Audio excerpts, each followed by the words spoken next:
dhugaadhaa kan macaafa qulqulluu erga dhugaa ta'e ni fudhatta ilma namaa ta'uusaa qulqulluudha macaafni qulqulluu kan macaafni ilma qulqulluu namaa ta'uusaa dubbistaa macaafa miicuun deemu beektonni meeqa irratti ol falmanii dhugaa ta'uusaa beekaan mirkaneeffatanii fadhees jira wallaalaan fadhees waa'ee saniitii waa dhimma biraati laala kinje ilma namaa jettee erga dubbiste sirri moo sirri macaafni qulqulluu waggaa 3,000 dura ture waggaa 3,000 miti guyyaa 3 dura turu ni dubbista moo dubbistu amma timee habiibi wal kabajuun gaariidha kana dubbiseeraati yooti kabaja wallaalte akkaati beektutti hojiyyaan waa'ee amantaa kana Kiristoos sunitti deebina ati bar nama macaafa kee osoo kana banaasi dura jiru wakkatti jiru ilaa dhugaa rabbii ragaa waa'ee nabiyyiidhaaf dhibba sin gaafadhu laa dhibbarraa ruubiin si gaafadha sheema qofa naa dhiyeessaa waan kana ilma namaa ta'uu ni amantaa dura waan kana amani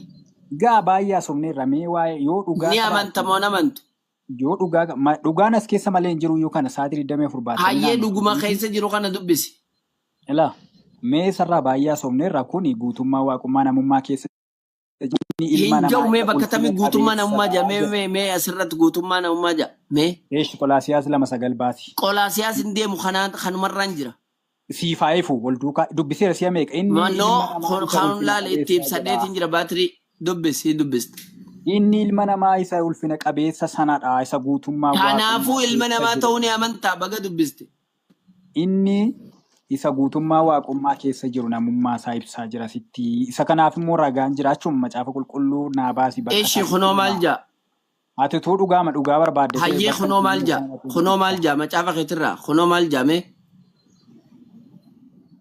maal jaa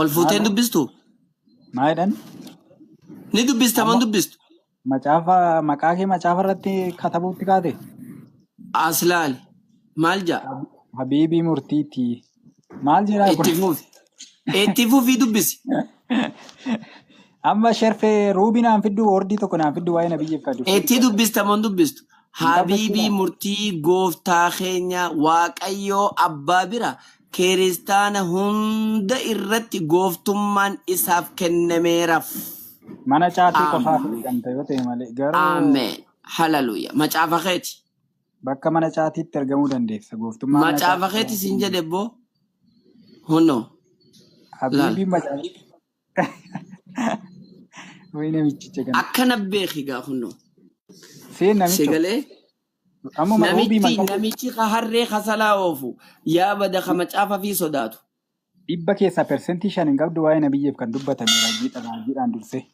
persentii 5 qofan si gaafadha dhibbarraa hin beeytu waan takkallee macaafa keetittis hin amantu macaafas hin amantu macaafallee hin fudhattu maali waa'ee macaafa qulqulluu sa'aatii 24 lallabdu askanni dura bakkatti Yesuus dinqii ja'ame gorsaa dinqii ja'ame islaam lakki fakkeenyaa fi dinqii isaas dhiisii ilmuma waaqayyoo bakkatti dinqii gorsaa dinqii ja'ame qofa dhiisi waaqayyummaa isaa bakkatti gorsaa dinqii ja'ame fidi gorsaa dinqii sana qofa isa qofa barbaaddaa isa yeroo biraa isa qofa danda'a isa qofaan fadha waaqummaa isaa sii kennuu danda'a achitti kakuu mofaatti waggaa 700 dura waaqayyoo jedhameera kakuu haaraa keessatti dhufee waaqayyo ittiin jedhameera wallahi ustaaz Abdul Fattah qonnitti innisa dhuguma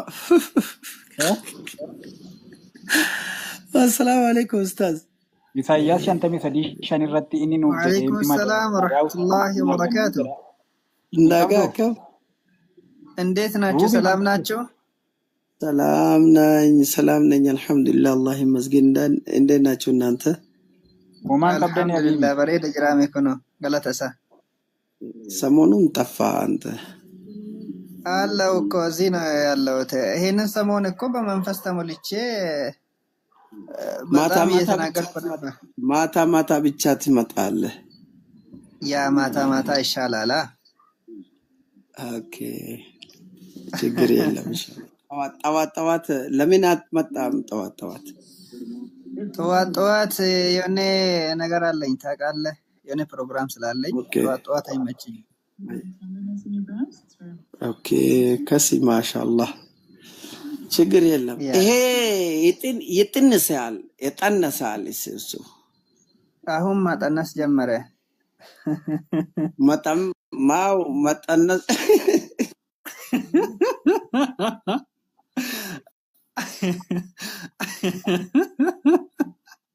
Habibi, homaan jiruun waa'ee irraa jemme bakka nan bu'a.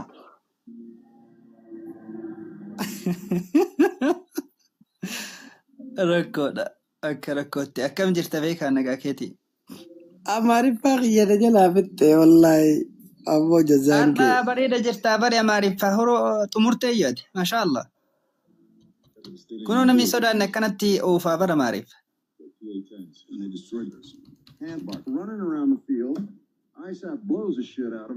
Masha Allah tabaarakallah. Zaadakallahu ilman siin jenna insha Allah si yaa dabalu.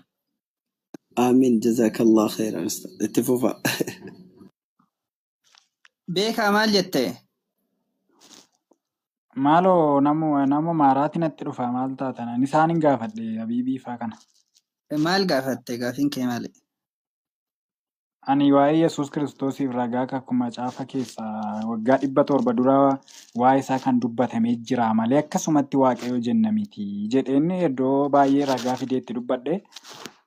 Kana keessa akkasuma amantii waa'ee nabiyyiidhaaf raajotaan dubbatame kan irra dhaabattee amantee qabdamoo akkasumatti tasumaati waama namni tokko fideetti amantetii jedhee gaafadheennan hoomaana jalaa qabu dide. Okay, hayyee taateen dubbannaa lammiin koo shaadaa qabadha jedha. Tole ayyema waan amma dubbatte kanarratti hin dubbannaa. Lammii koo as deebi. Akkam jirtu nagaa keessani? Nagaadha alhamdulillah. Akkamatti nagaa keeti? Nagaa kiyya nagaan isiniif haa ta'u. Ni sobaarta moo dhugumaan shaadaa qabadha yaarta?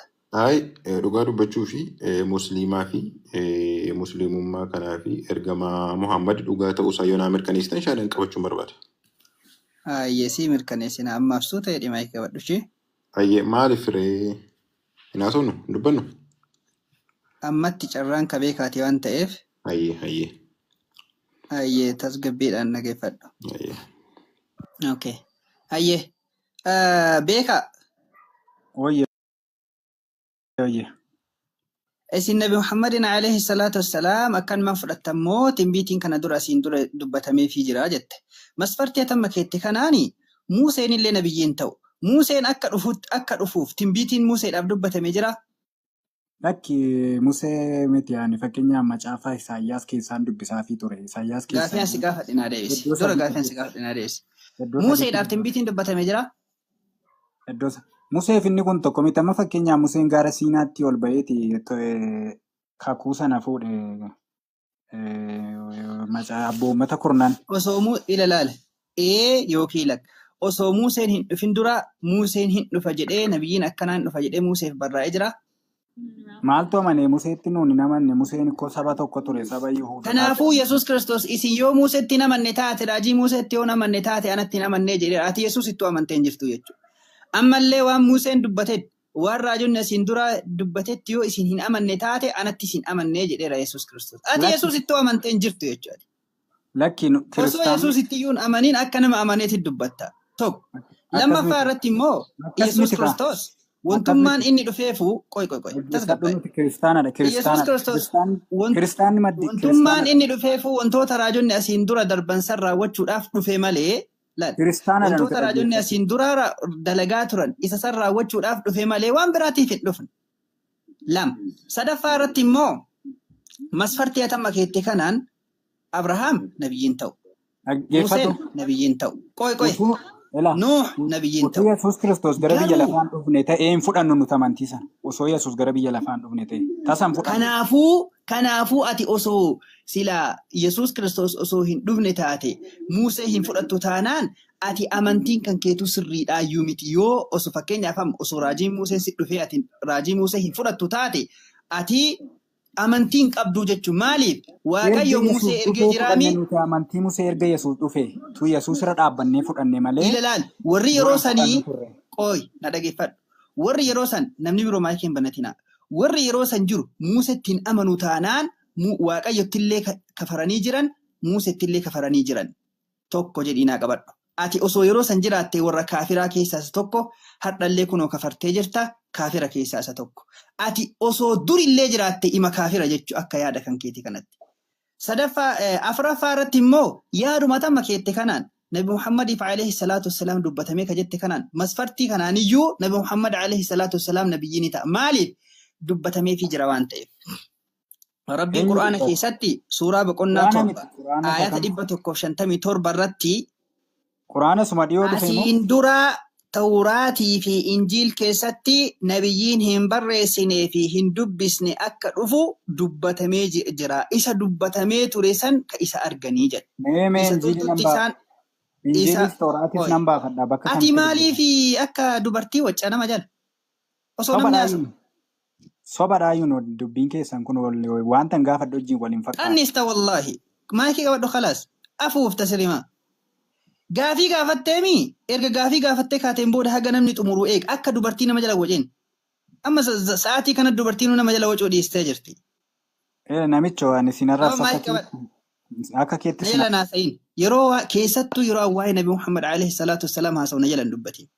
Kabajaa qaban maqaan isaanii. Amma maakii qabadhu na dhageeffadhu. Osoo ani hin xumurin na jala naasa'iin.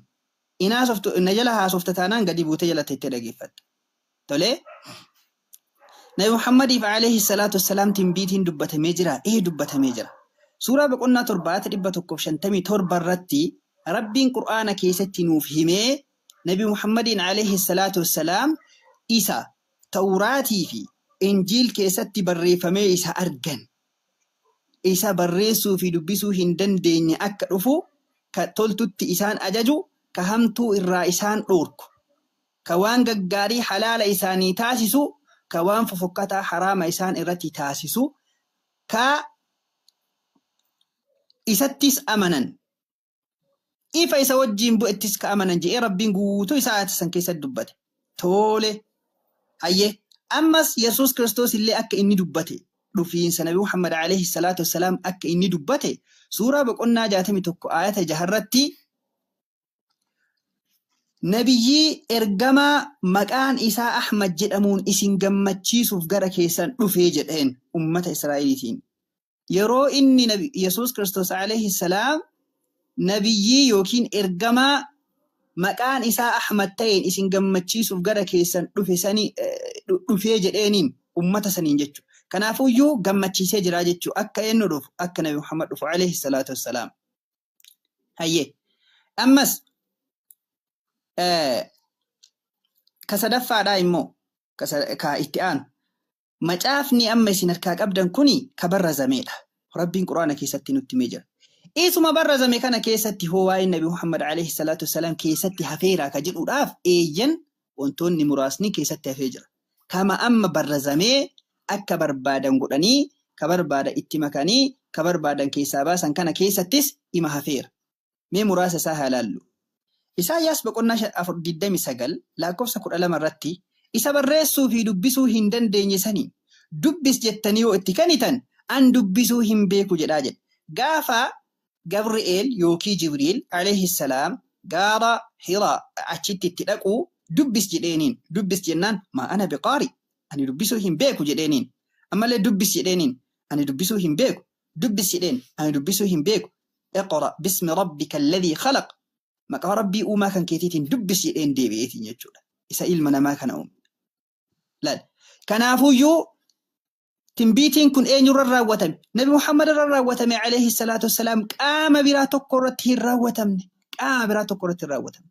Ammallee keessa deebii boqonnaa 18 lakkoofsa 18 irratti obboloota isaanii keessaa raajii akka keetii isaaniif nan kaasa jedhee Museedhaan. Obboloota isaanii keessaa raajii akka Museedhaa akka ka'e eenyu ni ree? Nabi Muhammad alayhi salaatu wassalaam. Nabi Muhammad raajii akka Museeti.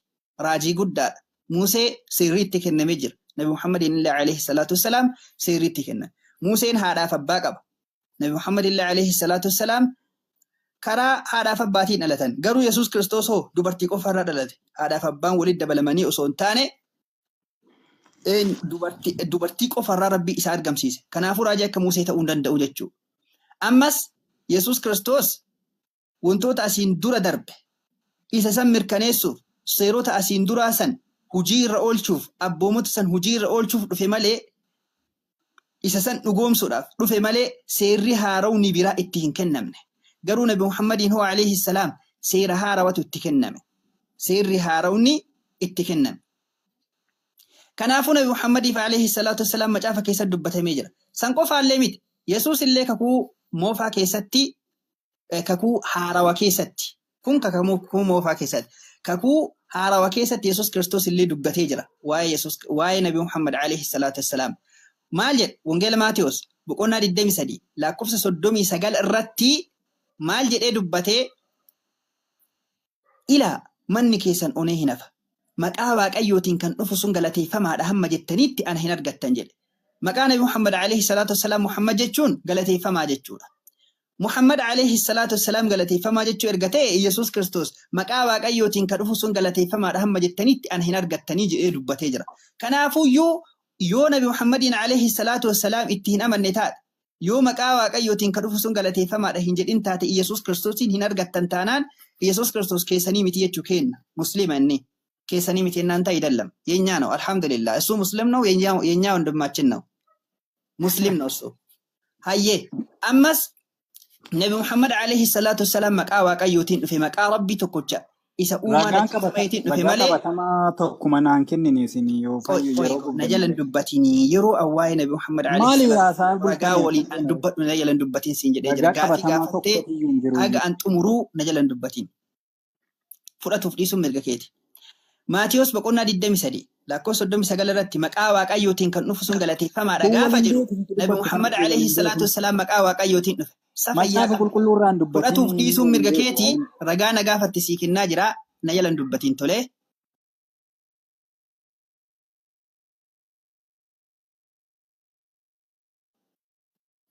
Barreeffataa deem booda dubbisattaa dhattee. Macaafni qulqulluu waa'ee nabiyyiin beeku. Dubbatinii yookii gadi bu'ii taaptaaf godhe tolee na jalan dubbatin. Wangeela Maatiyos qoye jalataa ishee ergaa daba dhabde. Jalataa yeroo waa'ee Nabi Muhammad alayhi salaatu wassalaam an dubbadhu xiqqoo malee na jalan dubbatina. Yoo barbaadde jala kanaa deemi kabajaa guddaa qaban isaan nu biratti alayhi salaatu wassalaam. Wangeela Maatiyos boqonnaa 23 lakkoofsa 39 irratti maqaa Waaqayyootiin kan dhufu sun galateeffamaadha jedha. Nabi Muhammad alayhi salaatu wassalaam maqaa ofiitiin osoo hin taane maqaa Allahaatiin dhufe maqaa Rabbii tokkochaatiin maqaa uumaa tokkochaatiin dhufe. Qur'aana kana gubbaarraa kaastee haga gadi yoo ka dubbistu taate Faatiyaa fakkeenyaaf suuraa Faatiyaa marraa yeroo eegalu bismillaahi rahmaan rahiim jedha malee maqaa eenyuutiin hin eegalu maqaa Nabi Muhammadiitiin hin eegalu maqaa Waaqayyootiin maqaa Rabbii tokkocha uumaa tokkochaatiin eegala. Herreegi. Suuraa 114 jira. Boqonnaa 114 jira. Boqonnaa 114 kana keessatti guutuu Qur'aanaa keessa bakka 114 jira. Bismillahir Rahmanir Rahim ka jedhu. Qixa suuraatiin. Ka garuu Bismillahir Rahmanir Rahim jedhee eegalu bakka 113 jira. Suuraa Tawbaa malee hundi isaa Bismillahir Rahmanir Rahim jedhee eegala. Kanaafuu walumaa galatti Bismillahi meeqatu keessatti argama? Bismillahi 114 suuraa meeqa keessatti suuraa 114 keessatti suuraa namli keessa bakka meeqa jira bakka 2 jira suuraa namli keessatti Bismillahir Rahmanir Rahim ka jedhu hayyee kanaafuyyuu suuraa namli keessatti bakka 2tti yoo ka argamu taate suuraa 114 keessatti Bismillahir Rahmanir Rahim 114 jira jechuudha. Allahu akbar. Kanaafuu Nabi Muhammad alayhi salaatu wassalaam Qur'aana kana maqaa ofiitiin osoo hin taane maqaa eenyuutiin fide maqaa Allahaatiin. Rabbiin illee suuraa 100 suuraa 7 suuraa boqonnaa 7 ayata 158 irratti maqaa Allahaa isa samii fi dachii uumeetiin isa irraa isa mootummaan isaa kadachiifsamee ta'e irraa gara keessan dhufe gara hunda keessaniitti dhufe jedhi yaa Nabi Muhammad jedheeniin. Nabi Muhammad illee alayhi salaatu wassalaam arrab irraa gara keessan dhufee jedhan. Kanaafuu Nabi Muhammad alayhi salaatu wassalaam ka inni irraa dhufe maqaa inni ittiin dhufeenillee maqaa Allahaatiin maqaa Yesuusiitiinis hin dhufne maqaa ofiitiinis hin dhufne maqaa eenyuutiin dhufe maqaa uumaa isa tokkochaatiin dhufee jechuudha. Tole itti fufna ammallee. Ammas wangeela Yohaannis boqonnaa 16 lakkoofsa 12 irraa kaasee 13 irratti an waan baay'ee isinii dubbadhuun qaba garuu ammaaf baachuu hin dandeessan jedhe. Maaliif baachuu hin dandeenye? Wanti isaan baachuu hin dandeenye hedduu sammuu xiqqoo waan qabaniif Ammaa kun nu rakkisaaraniimi yoo nu waa ittiin nu baadhachuu dadhabaa jiran. Waan guddaa baadhachuu danda'u sammuun isaanii. Ajiib! Waan baay'ee kan isinitti hedduu qaba. Garuu ammaaf baachuu hin dandeessan. Hafuurri dhugaa yommuu dhufu gara dhugaa hundumatti isin geessaa jedhe. Hafuura dhugaa kan jedhame eenyunni? Nabi Muhammad alayhi salaatu wassalaam. Laal Yohaannis 1:4 lakkoofsa 1 irratti hafuura dhugaa fi hafuura sobaa jedhee jira. Hafuura dhugaa jechuun raajii dhugaa jechuudha. Hafuura sobaa jechuun raajota sobduu jechuudha. Kanaafuyyuu wangeela Yohaannis 1:16 lakkoofsa 12 irratti hafuura dhugaa kan jedhame raajii dhugaati. Raajiin dhugaa sun yommuu dhufu gara dhugaa hundumatti isin geessaa. Inni of keessaa fuudhee hin dubbatu waan dhaga'uu isinitti himaa jedha. Hayyee waa'ee kanaan Rabbiin dubbatee jira. Dubbatee jira. Eessatti dubbate? Suuraa 53 ayata 3 irraa وما ينطق عن الهوى إن هو إلا وحي يوحى. نبي محمد عليه الصلاة والسلام لبو في الراكئ وان تكن دبته وان نجو قف دبتاجد. لبو في الراكئ فعل لبو إسار راكئ دبته. وما ينطق عن الهوى إن هو إلا وحي يوحى. إرجع ربي نسيت إرجو قف دبتاجد. وان كان يسوع كريستوس أسين درا دبته في دربيرة. أكن نبي محمد أفرّا كاسين دبني وان نجو قفا والرب الرا نجو قفا كني دبته. كن كيس ديبي بقولنا كذا سدّي لا كوس كذا سجلي في الدم مرات اللي دبته ما في جرا.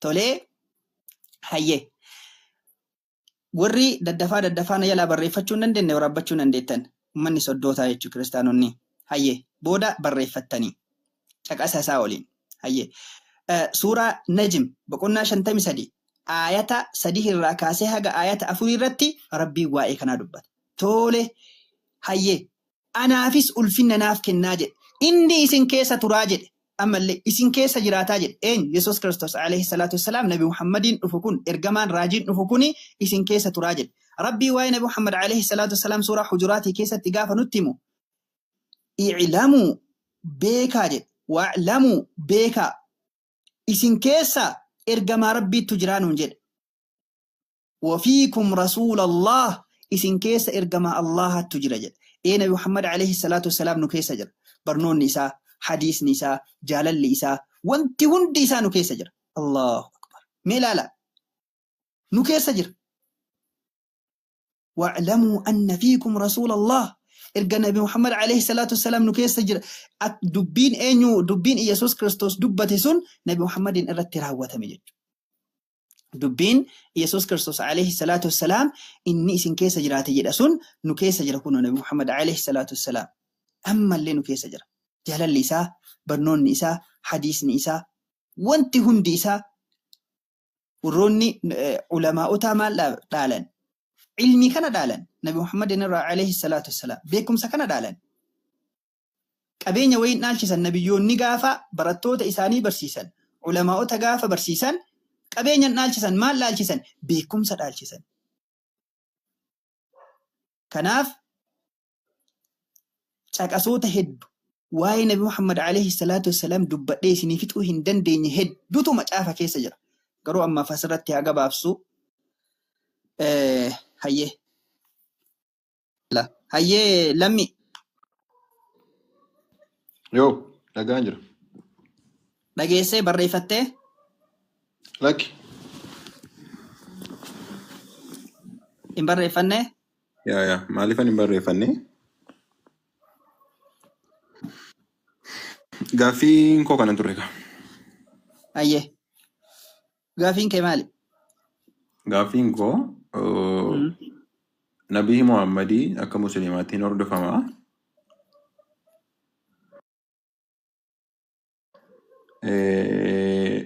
Nabiin kun erga dhufee gochoota baay'ee godheera. Kana hundaa wajjin hordoftu moo akkamitti hordoftu? Fakkeenyaaf haadha manaa 11 fuudhee mucaa waggaa 6 fuudhee kan afaan hordoftu moo akkamidha? Kana naa ibsi gabaabsiiti yeroo dheeraatuun fudhate. Ayyee bareedaadha ayyee. Tokkoffaa Nabi Muhammad alayhi salaatu wassalaam dubartii waggaa 6 nikaa hidhate malee itti hin dabalamne. Nikaa hidhatuun rakkoo takka hin qabu. Dubartii takka fakkeenyaaf anammaa osoo jaaladhee abbaan nikaa naa akka hidhu taate waggaa 6 yoo isiin taate rakkoo takka hin qabu. Gaafa isiin geesse immoo galfachuu danda'a.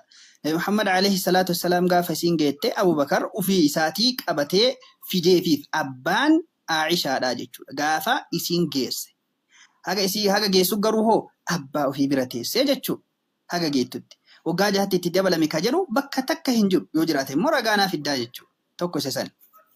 Kanaafuu sunnaa isaanii ni hordofna taanaaniin nikaa hidhachuu keessatti rakkoo takka hin qabu. Yoo isiin geesse hoo akka sa'aatii kanaatitti ittiin deemnu.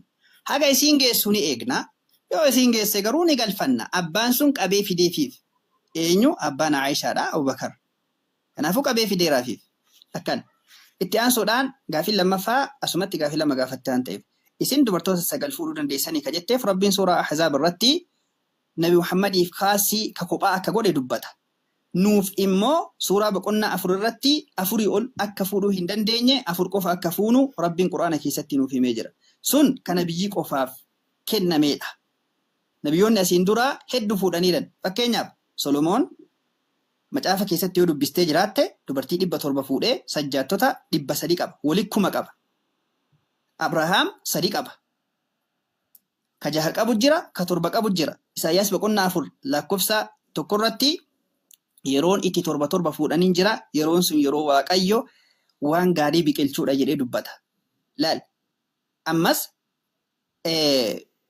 Daawit illee hedduu fuudhe. Kanaafuu hedduutu jira jechuudha. Dubartoota hedduu sii kenne jedheeniin Waaqayyo Daawitiin. Ammallee yoo sii hanqate sii dabalaa jedheeniin. Eenyu Waaqayyo. Kanaafuyyuu nabiyyootaaf hayyamamee jira. Keenya immoo suuraan isaa boqonnaa 4 irratti yoo dandeettan 2, 3 fuudhaa jedhee jira. 4 fuudhaa. Yoo haqaan bulchuu hin dandeenye taate takkatti fuudhaa. Isatu irra gaariidha jedhee Rabbiin dubbata. Takkatti fuudhaa yoo seeraan bulchuu hin dandeenye jedhee dubbata. Hayyee itti fuuf gaafii dabalataa qabaatte. Okay. Kanaafii fakkeenyaaf musliima ta'ee mucaa waggaa 6 fuudhe rakkan qabu jechuudha. Nikaa hidhachuu nikaa beektaamii? Nikaa hidhachuun loqodu keenya dadda ta'uu danda'a. Qaadhimachuudhaan na fakkaate adunnu yoo dogongore hin beeku. Ufitti hin fidu haadhuma bira guddatti. In qaadhimataa ta'isaa jedhamtee beekamtii yeroo isiin geessee kaateen booda in galchi abbaan qabatee fidaafiif geesseetti yoo jedhee yaade jechuudha. Gaafa isiin geesse. Waggaa 15 gahuu dandeetti. Waggaa 9 gahuu dandeetti.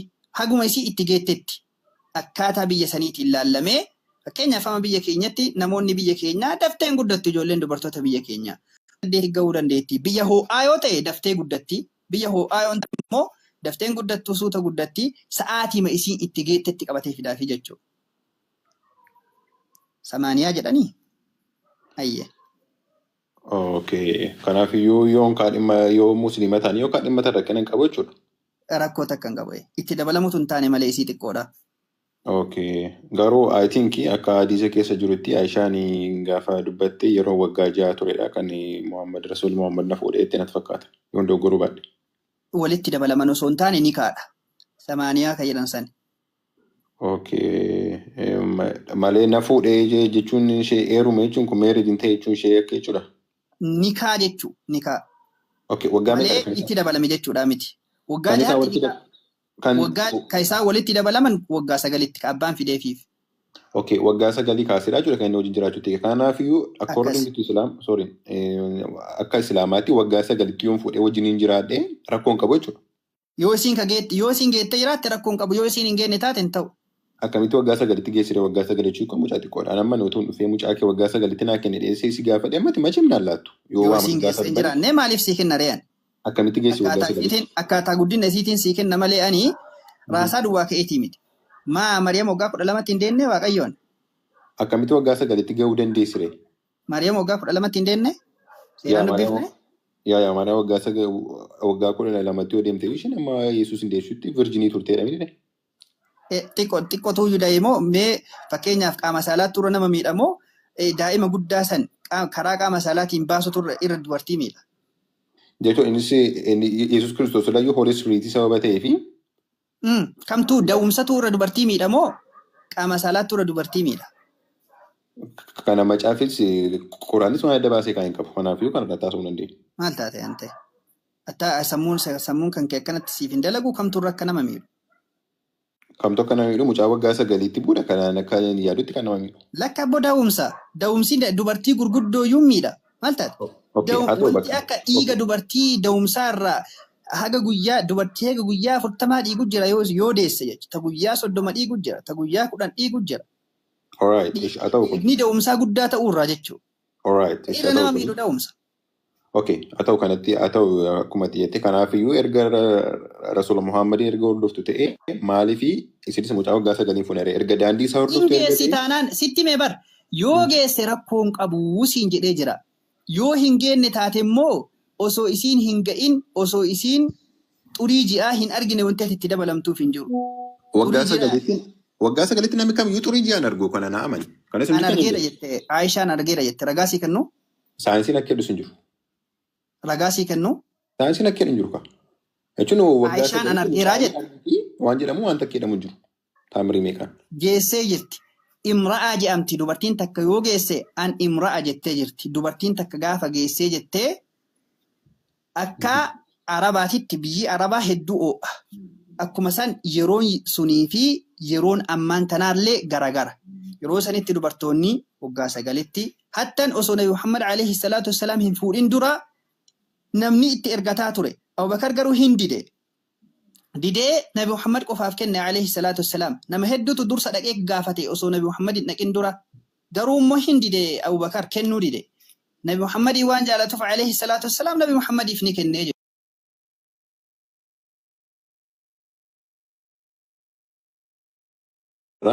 Islaamu haasaa keessatti kan dhaga'e Yesuus musliima tureetti. Erga Yesuus Kiristoos dhalatee musliimii waggaa 600 booda dhufe. Haawu akkamitti Yesuus musliima ta'uu danda'a? Haayye gaafii bareedaadha. Islaamummaan baraan osoo hin taane namaan osoo hin taane dhalootaan irratti uumama ilmi namaa. Yesuus Kiristoos illee Islaamummaa irratti uumame. Hundi ilmi namaa gaafa dhalatu فطرة الله التي فطر الناس عليها لا تبديل لخلق الله. سورة بقولنا صدم آية صدم الرتي علمنا ما إسلام ما رتي وما جد ورجلا سجلين كي رجاما أبدين كيس بديجرا نجاما ورجلا سجلين كي رجاما أبدي أسديبي نجاما دبل نجاجرا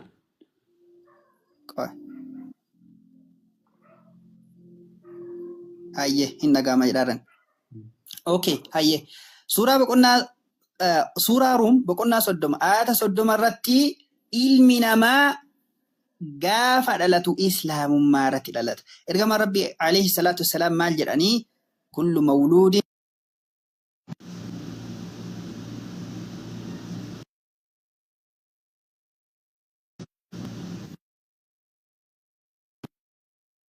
قروا هذا فبتو يوكي يهودا يوكي نصارى يوكي مجوسا تاسسا جاني إرجع ربي عليه الصلاة والسلام دبتن كنا فنمني قاف دلتو إسلام ما رتي دلت توكو جد لما فارت مو نبيون نقاف إرقماني تقرأ توكوچم ما ربي تتيامو دان إرقمان برنون نسان برسيسان هندنو إسلام مالا سورة بقولنا كرجا آيات صدومي جهرتي ولقد بعثنا في كل أمة رسولا أن اعبدوا الله واجتنبوا الطاغوت أمة هند كيست إرقموت إرقني جرى قاف إرقنو مو توكوچم ما ربي تتأكسا ياماني فقوف إرقني شيطانوت الرافقات دا تابوت الرافقات دا أن مقوفة قبرا جتشورا إرقيني جد أما اللي سورة بقولنا ددمي توكو آيات ددمي شنرتي إرقموتا سندورة دربان توكو الليهن إرقيني أنا قوفة قبرا جتشورا يوتا إمالي كنافو إرقموتا سندورة دربان هون دا إسا ربين قافة إرقو غرا توكو چما إساتي تكسا يامن غرا إسلام ماتي تكسا يامنيف مالي وان براتي في نرقين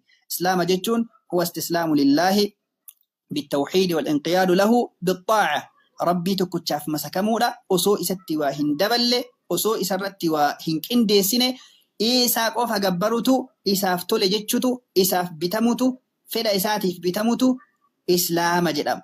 Nabiyyoonni gaafa ergaman rabbii tokkochaaf bitamutti ergamaa turan osoo isatti waa hin daballe osoo itti hin sharrakne jechuu.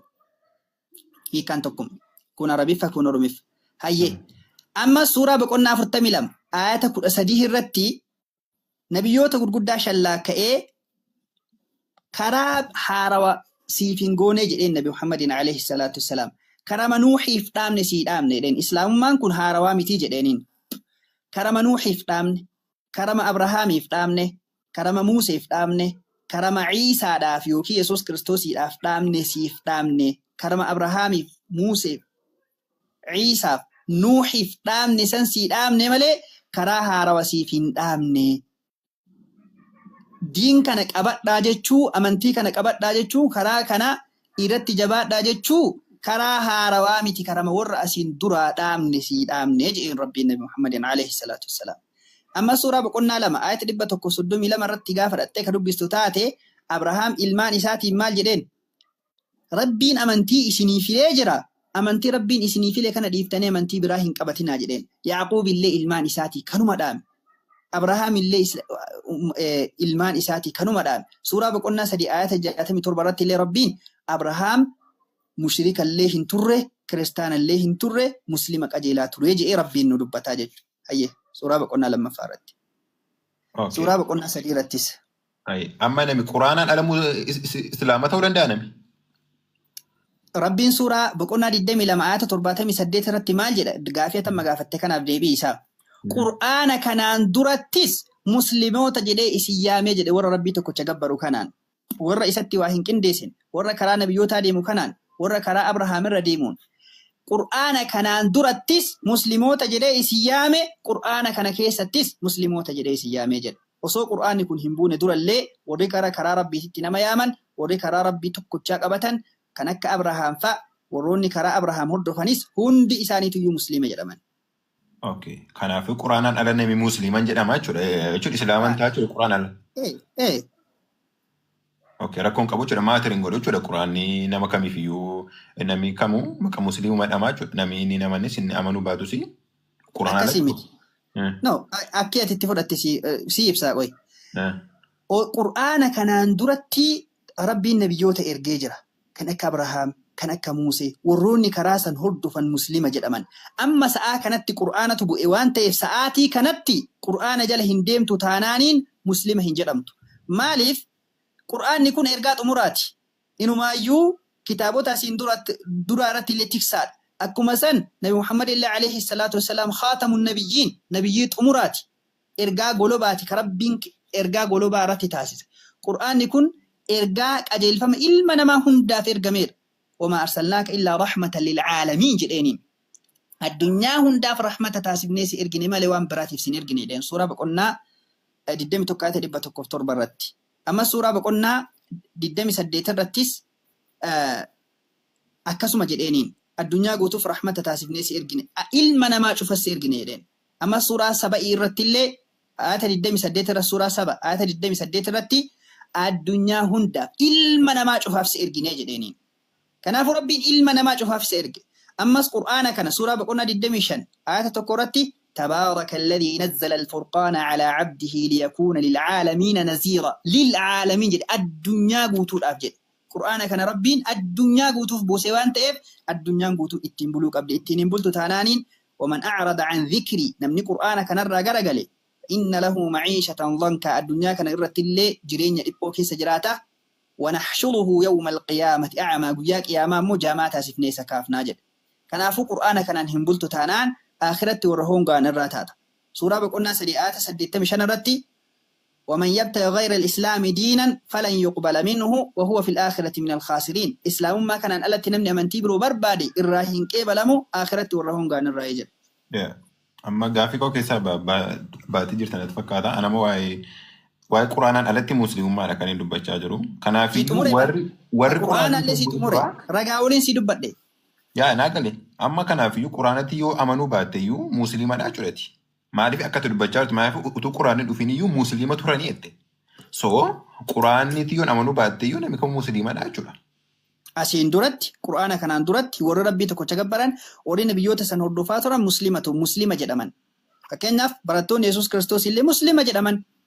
Suuraa boqonnaa 5 ayata 111 irratti barattoonni Yesuus Kiristoos nuti warra karaa rabbii irratti siif tumsuudha akka nuti muslimoota taane ragaa nu ba'ii jedhaniin eenyu barattoonni Yesuus Kiristoos maaliif kitaaba Yesuus Kiristoos irratti buufametti waan amananiif Yesuus Kiristoos ergama rabbii jedhanii waan amananiif Yesuus Kiristoos waan hordofaa turaniif islaamummaa waan qabataniif tole gaafa Nabi Muhammad dhufemmoo alayhi salaatu wassalaam Nabi Muhammadin hin hordofan taanaan muslima hin jedhaman. Maaliif ergama addunyaaf ergame kana itti kafaran waan ta'eef. Ergamoota keessaa jedhe Rabbiin suuraa boqonnaa 4 ayata 150 irratti namni ergamaa kanatti amanee ergamaa kaan dhiise jedhe laal. An ergamaa kanatti amana ergamaa kanan dhiisa. Ergamaa kanatti amana ergamaa kanan dhiise jedhee ka gargar baasee jedhe ulaa'ika humul kaafiruuna haqqoo. Kaafirri haqaadhaa isa kanaadhaa jedhe. Kanaafuu ergamtoota gargar baasuun hin ta'u. Hundi isaaniitiyyuu ergamaa rabbiiti. Hattan ergamaa xumuraa kanatti hin amantu taanaan ergamaa xumuraa addunyaa guutuuf ergame kanatti yoo ka hin amanne taate yoo ka gargar baaftu taate an ergamaa siin duraatitti amana malee ergamaa xumuraatitti hin amanu yoo ka jettu taate ulaa'ika humul kaafiruuna haqqoo. Kaafirri haqaadhaas jechuudha.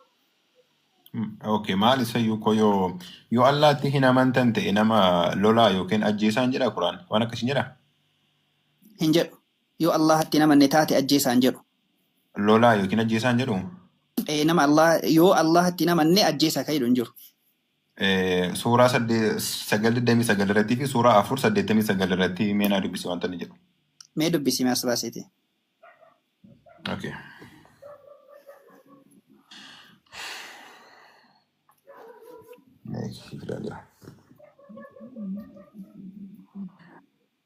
Baazooyi waa'een Muhammadin isin macaafa keessatti xaqqafame jettanii irra caalaa isa ofii fuutanii itti firoonfattan malee waa'een Muhammad wanti macaafa keessatti dubbifame tokko hin jiru. Ati fudhachuuf dhiisuu mirga kan keetii bar. Ani waan ibsee jira.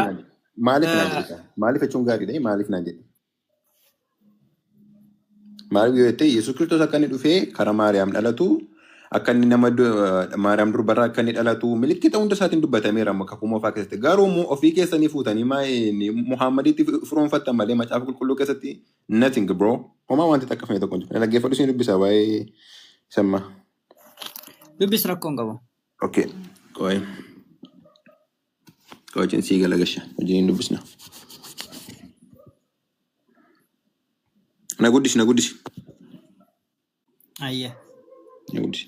Guddisiini yeroo tokko. Tokko.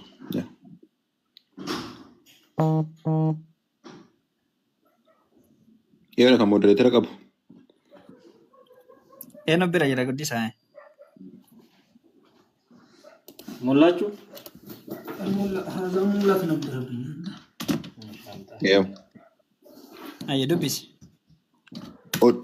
Kaameraan talaga. Odoo isiniidha. Odoo isin akkuma isaan kafartanii isaan waliin wal qixa taatanii jaallattu hanga karaa rabbii keessatti godaantanitti isaan jaalallee hin qabaatinaadha. Yoo isaan garagalan isaan qabaati bakka argitanitti isaan ajjeesaadha. Irraas jaalalleef garagaraan godhatinaadha. Dubbisi afaan Arabiffaa isaatii musu hubachuu danda'a. Ayya rakkoo takkan qabu ayyesii dubbisaa. Ayye. Tole. Eshi. آية كن كيسين دبتو وذكر أن هذا الآيات نزل على رسول الله صلى الله عليه وسلم في أمره بحرب الروم فغزو رسول الله صلى الله عليه وسلم بعد نزولها غزوة تبوك جدا كن كإني دبتا جرو قافا لولا روم الرتي إسان إرقام ربي عليه الصلاة والسلام دولات رنيد آجل روم قافا ربي القرآن كان آيات كان وانتين نبو سيف لولا روم الرتي كإني نبو سيجتشو waraana biharbi jechuun waraana jechuudha. Waraana irratti malee dubbiin kun kan dubbatame waa'ee warra waraanaati malee waa'ee warra nagahaati miti. Warra nagahaan waliin jiraatu irratti Rabbiin Qur'aana keessatti maal jedhee jira? Ragaa waliin si baasa. Kana sababaa nuzuula isaa si himeetiin jira. Suuraa boqonnaa 60 Injiru kaasti lola kan jedhu mee lakkoofsa kamirra jira? Tafsiira si baasee bar. Nuti tafsiira qabna lammii koo. Qur'aana akkanuma jal'isnee ni hiikannu.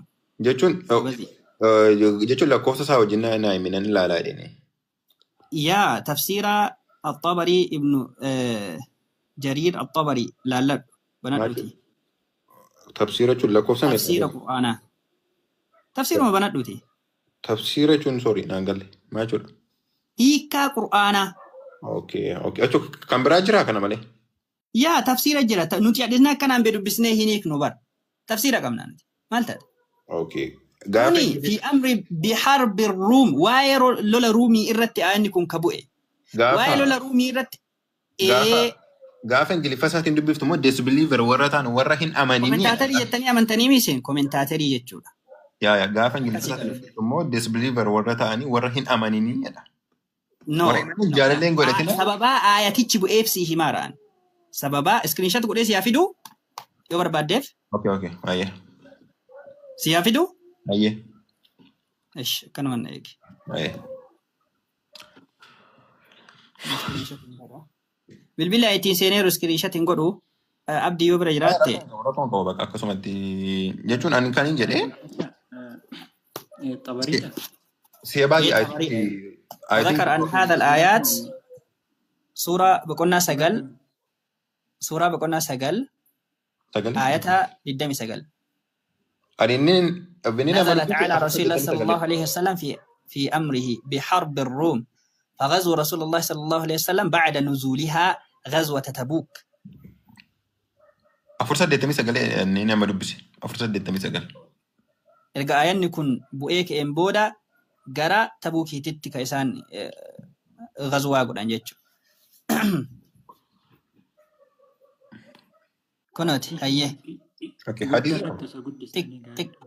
Hayyee rakkoon qabu inni dubbisaa fi وذكر أن هذه الآيات نزلت على رسول الله صلى الله عليه وسلم في أمره بحرب الروم فغزو رسول الله صلى الله عليه وسلم بعد نزولها غزوة تبوك جدكنا أيه وايلو لارت اوكي إني نما سورة أفرصة ديتامي سجل راتي دبسي جونا أكاس إيه وايلو لارت مالي أكن مرة ساد واكاني نما نجاها تكون إرجع ربي عليه الصلاة والسلام مال جدني حديث ثاني كيست نمني نما معاهدة جلجو نما إيجوم سجلجو نما نجاها دا نمني أجيسيج كريستانا تو كفيدها تو نمني أجيسيج إيه حافور مجنة تنرجتو جدني إرجع ربي عليه الصلاة والسلام namni ajjeefamuu qabu nama waraana irratti nama lolu malee namni nagahaa hin ajjeefamu tokko lammaffaa rabbiin illee qur'aana keessatti maal jedhe لا ينهاكم الله عن الذين لم يقاتلوكم في الدين ولم يخرجوكم من دياركم أن تبغوهم وتقسطوا إليهم إن الله يحب المقسطين رب إسان سبب أمنتيتين إسن ورانني في منن كيسن إرى إسن همباسني تولا أولو في هك أولين جراتشو إسن هن نورك ورى أمنتي كيس إرت إسن هن تقني warra isin hin ajjeefne warra biyya keessan irraa isin hin baafne nagaha waliin jiraachuu isin hin dhoorku karabbiin isin dhoorku jedhe karabbiin isin dhoorku kaminni jennaan innama yanhaakum Allahu 'anil ladhina qataluukum fid din wa akhrajuukum min diyarikum wa dhaharu 'ala ikhraajikum an tawallawhum wa man yatawallahum fa ulaa'ika hum adh-dhalimun karabbiin isin dhoorgu warra sababa amantiitiin isin waraananii fi manneen keessa irraa isin baasani akkasumas isin baasuu irratti gargaarani jaroota akkanaa kanniin jaalalloo godhachuu isin dhoorkaa namni jaroota osoo isin ajjeesan osoo biyyarraa isin baasan warroota irratti gargaaran kanniin jaalalloo godhate isaan sun warra of miidheedhaa jedhe kanaafuu nuti nama nagahaa osoo hin taane kalolluuniin nama biyya keenyarraa nu baasu nama amantaa keenyarratti nu ajjeesudha jechuudha. Okay. Gaafa afaan Ingiliffaatiin dubbisu warra disbelieverii warra taanedha warra hin amanne warra Allaatti namanneedha dhagaruu gaafa afaan Ingiliffaa. Hime bara aayanni kun sababaan isiin buuteef waa'ee warra lolaa keessatti siin jedhee aayata si hime bara hadiisa waliin si hime sababaa nuzuula aayatichaa malee nama nagahaatii miti. Aayata biraa keessatti illee Rabbiin suuraa Baqaraa boqonnaa 2 aayata 256 irratti maal jedhe laa ikraaha fi ddiin jedhe amantii keessatti dirqisiisaan hin jiru jedhe amantii keessatti dirqisiisuun hin jiru suuraa boqonnaa 6 irratti immoo hattan arrabsuun illee hin danda'amu jedhe hin arrabsinallee jedhe arrabsuunis hin danda'amu loluuniinis hin danda'amu amantii keessatti dirqisiisaan hin jiru kalolamuuniin warra nama ajjeesuuf dhufe warra si ajjeesuuf dhufe warra biyyarraa si baasuudhaaf dhufe qofa.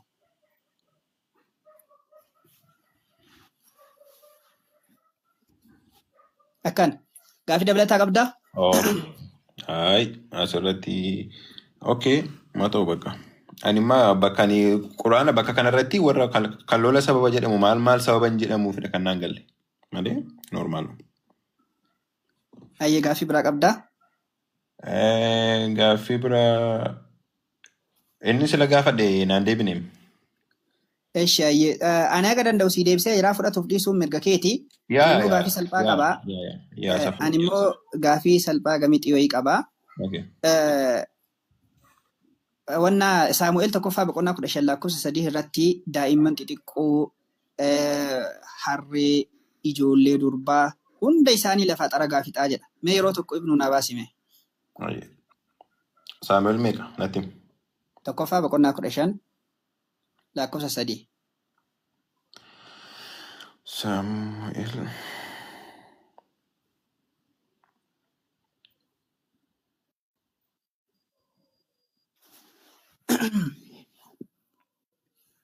Yaa argeera. Naa dubbismee? Egaa ati dhaqiitii Amaaleqoota dhiiraa jalqabee amma dubartiitti ijoolleedhaan amma mucoolitti harma hodhanii akkasumas qotiyyoowwan harma hoolotaatti gaalota hamma harrootaatti ajjeesiifiti isaaniifis hin ho'in jedhe.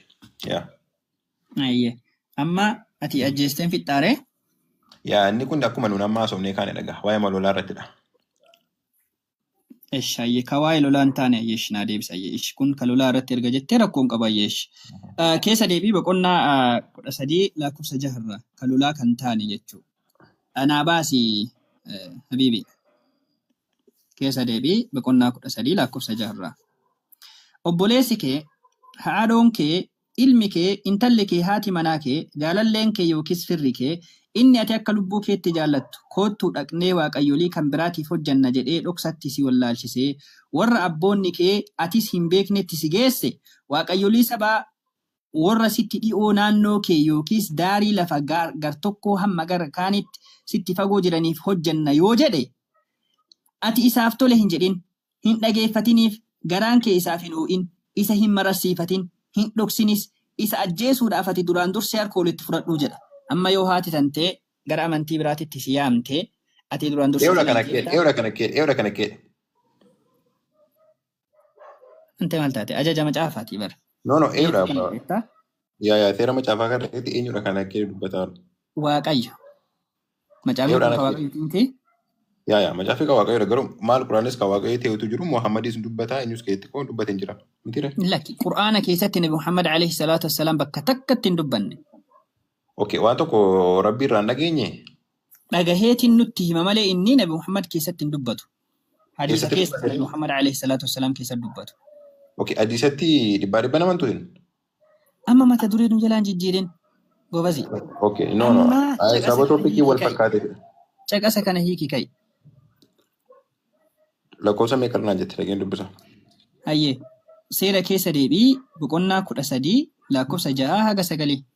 Iddoo kanatti duuba isaan illee dubbisnee dhugaa dubbachuu fi maa irratti akka inni dubbate. Kanaafuu qo'achuu na gaafata. Dhugaa dubbachuu jechuun waan hin beekne siin deebisuun. Waan hin beekne immoo beekumsi hin jedhe. Jechuun waa tokko dubbisuu fi akkuma tamma quraanarraa gaafa si gaafadhatte hadiisarraa na deebistee kanaafiyyuu deebiin bakka kanaa bakka biraa jiraachuu danda'a.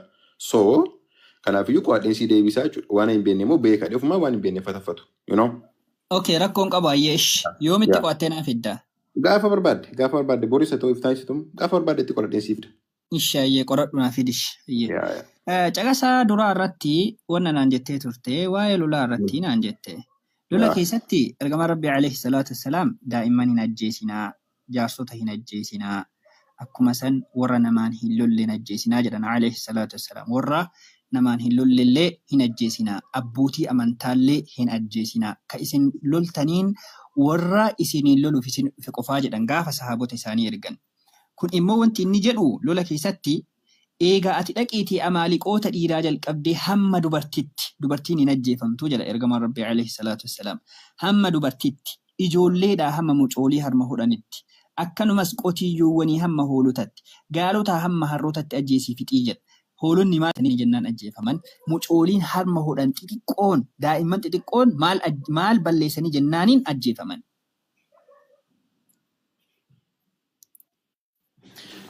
Kakuu moofaa keessatti ishee baay'ee kan jiru seeradha. Amma nu badhetti.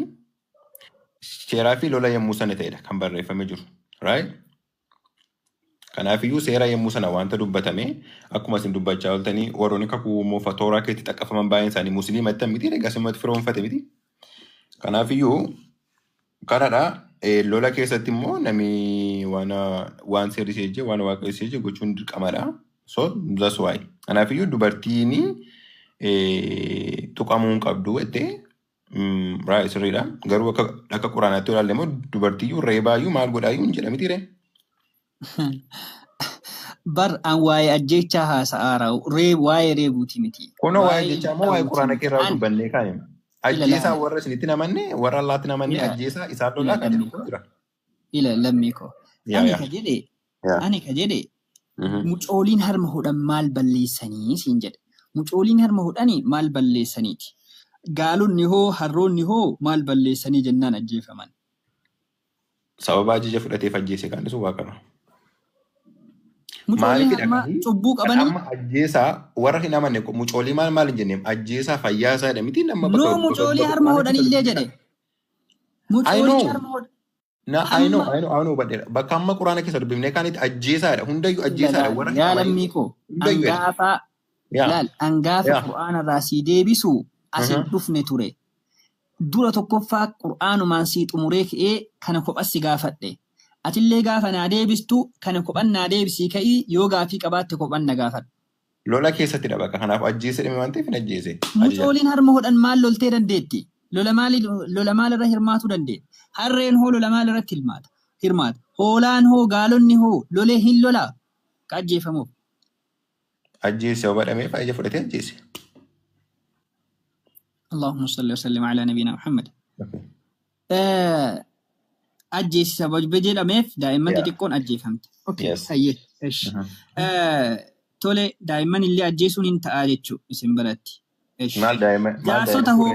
Jaarsonni hoo jaarsota maaliif ajjeesuun barbaachise? Isa kodhaqi dubbisi ilaalikaa. Ajjeesa banameef ajjeesi miti inni. Iddoo koo isa qulqullaa'aatii jalqabaa jaarsa, dubartii, dargaggeessa, durba, ijoollee xixinnoo ajjeesaa jedha. Haa ajjeefamu bakka kunni hundinuu? Yaa ajjeesameef ajjeese. Laa hawla walaa quwwata illaa billah. Hayyee. Amma Hoosaa'ee boqonnaa 13 lakkoofsa 16 irratti sababaa Samaariyaan Waaqayyo ishii fudhachuu diddee fi maaliif mucooliin isaaniitii fi dubartoonni ulfaa garaan isaanii maaliif tarsaafamu? Ulfaa sanuu ulfaa beek mee haa dubbisu. Akkana jedha. Samaariyaan Waaqayyo ishee irratti waan kaateef yakka isheef adaba fudhachuun hin ta'aaf. Namoonni ishee billaadhaan hin kukkufu. Mucooliin isaanii humnaan hin daddarbatamanii hin cabu. Dubartoonni isaanii warri ulfis garaan isaanii hin tarsaafamaa jedha. Durbi ulfii. Ulfii akkamitti tarsaafama? Dhaggeeffadhu si dubbadheen kakuu moofaa keessatti wanta goote hundumaaf itti gaafatamummaa fudhatta. Naamantiin wanta goote hundumaaf seeraanidha kan bulamu. Seeradha. Kanaaf akka kakuu haaraa keessaa miti jechuudha. Kakuu haaraa keessatti garuu Yesuus Kiristoos dhufee aarsaa ta'ee nama hundayyuu cubburraa bilisa godhe.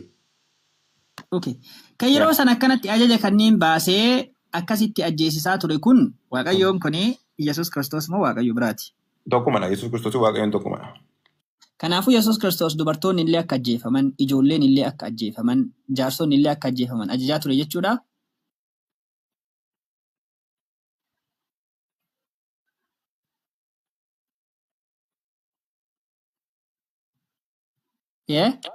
Dhaga'ama sagaleen koo.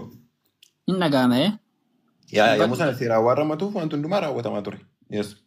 Kanaafuu Yesuus Kiristoostu ijoollee xixiqqoollee akka ajjeesuuf ajajaa ture jechuudha. Wanta macaafa ta'e hundumaa akkasuma.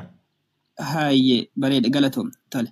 Dubartiin takka gaafa isiin durbummaa baddee durbummaa hin qabne taatee gaafa fuudhanii jedhanii yoo ka keessaa dhaban taate akka gubaniif ajaja ibiddaan. Ibiddaan akka gubaniif ka ajajallee Yesuus himaa? Bakka kamidha? Seera Lewwotaa boqonnaa 21 lakkoofsa 9 irratti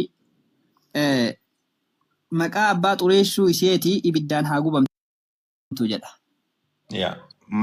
Abdul Fattah natti fakkaata. Maala beektaa an amma sitti meera. Kakuu moofaa keessa baay'inaan illee dubbisni amma kan suuqatiin qabu. Gaafa waa tokko dubbistuu deebiinsaa bakka biraa hin jiraata. Ool bakka sanarra gadi fageenya yoo dubbiste deebii argachuu dandeessa. Ani immoo sitti meera. An amma kanatti beekumsa gadi fageenyaan hin qabu. Yoo barbaadde guyyaa biraatti fidesii deebisuu nan danda'a. Kanaaf waan barbaadetti hiikkachuu dandeessa. Fudhachuun akkuma ati silanaa jecha turte fudhachuun mirga keedhaa dhiisuun mirga keedha bro. That's why. Yoom naa deebistee fudhadhuu fi dhiisuun argite naan deebisnee bar osoo naa deebistee kaatee jette rakkoon qabu. Waan ani hin beekne akkos hin deebisu kas hin deebisaas hin jechaan jiru. Ishi bakka rakkoon qaba. Ayyee akkana jedha ammallee. Maal jedhaa? Ammas ijoollee keessaa dhiira kan ta'e ajjeesa. Dubartoota warra dhiira wajjin ciisanii beekan hundumaas ajjeesa. Dubartoota dhiira wajjin ciisanii hin beekne hundumaa garuu ofii keessanii hambifadhaa jedha. Kanas ka jedhe Yesuus himaa Yaa. dubartoota durbummaa hin qabne akka fixanii fi dubartoota durbummaa hin qabne akka fixanii fi dubartoota durbummaa qabdummoo akka fuudhanii jedhan ka ajaje Yesuus himaa. Eessatti kun kan dubbatame? Seera lakkoofsa boqonnaa 31 lakkoofsa 17 irraa. Yaa. Kanas neekestii irratti na eegsisee deebisuu hin danda'a. Toleeyyee. Yaa. Waa'ee ijoollee dubaraa koo cannaqamuu isin irra hin jiraatu isin maaliifi rasuulli keessa mucaa xiqqoo fudhee Ante gobazi qoy kun waa'ee ajjechaa irra jirra. Waa'ee ajjechaa irra jirra waan mata dureen weelaan jijjiirin tole. Yaa. Maalifayyuu maali meera miti warroota namaniin ajjeesa isaaniin lolaa kan jedhu koo quraana keessan geetu. San si deebisee jira irra deddeebitee wanti ati na gaafattuuf hin jiru. Fudhachuuf dhiisuun mirga keetii tolee. Ani sitti mee fudhachuuf dhiisuun mirga keedha. Ati natti naa deebisaan jirtu barate. Guyyaa biraa si deebisaa naan jetteef ta'an ta'eef guyyaa biraa si eeggadha. Guyyaa biraa gaafa naa deebistee kaateen booda fudhachuuf dhiisuu kiyya na argita. Anii fi ati garaagarummaan keenya an si deebisee ka'ee yoo fudhatte mirga keetii. Waan hin fakkaanne yoo naa deebistee koon fudhatu. Okay, maal jedhaa? Seera ba'uu boqonnaa 22 lakkoofsa 20 irratti Waaqayyo kophaadhaaf malee Waaqayyolii kan biraaf aarsaa kan dhiyeessu lafarraa haa balleeffamu jedha. Aja kanallee ajaje Yesuus himaa. Kanaafuyyuu namni tokko yoo ka Waaqayyo malee Waaqayyo biraatiif ka sagadu taate lafarraa balleeffamaa miire. Kanaafuu amma amantiin addunyaa kanarra jiru guutuun isaa balleeffamee amantiin tokko qofa akka hafu jechuudha. Aja kana ka ajajellee Yesuus hima. Kanaafuu amantii cunqursaati jechuudha. Tole. Amantii cunqursaati. Amantii qaamni biraa amantii ofii malee amantii biraa hin dhiifne jechuudha. Keessa deebii boqonnaa 17 lakkoofsa 2 irraa kaasnee dubbisnee dhiirri yookiis dubartiin isin gidduudhaa mandaroota Waaqayyo Gooftaa keessiif kennu keessaa kakuu cabsuudhaan ija Waaqayyo Gooftaa keetii duratti hamaa hojjetu yoo argame abboommii koo didee Waaqayyolii kan biraaf yoo hojjete yoo isaaniif sagades aduudhaaf yookiis ji'aaf yookiis maccawaa keessaa tokkoof yoo sagade dubbiin kunis yoo sitti himame ba'eessa godhii qori wanti ciiggaasaan kun Israa'el keessatti ta'uun isaa dhugaa yoo ta'e dhiira yookiis dubartii nama wanta hamaa kana hojjete gara karra mandarichaatti geessiiti dhagaadhaan rukutii ajjeesii jedha. Kanaafuyyuu qaamni tokko waan biraatiif yoo ka sagadu taate hin ajjeefama jechuudha. Sheetti maal jira Abdulfattaahu? Waan kakuma fakkeetti waan gootu hundumaa itti gaafatamta. Seeraan bulta itti gaafatamta kakuma fakkeetti waan gootu hundumaa. Garuu kakuu haaraa keessatti kun hin jiru. Wanta jedhamu bakka tokko naaf hidhuu hin dandeessu hin jiru. Maaliif Yesuustu dhufee aarsaa ta'ee hundumayyuu bilisa godhe. Kakuma fakkeetti garuu waan gootu hundumaa seeraan itti gaafatamta yommuu sana kaffalta.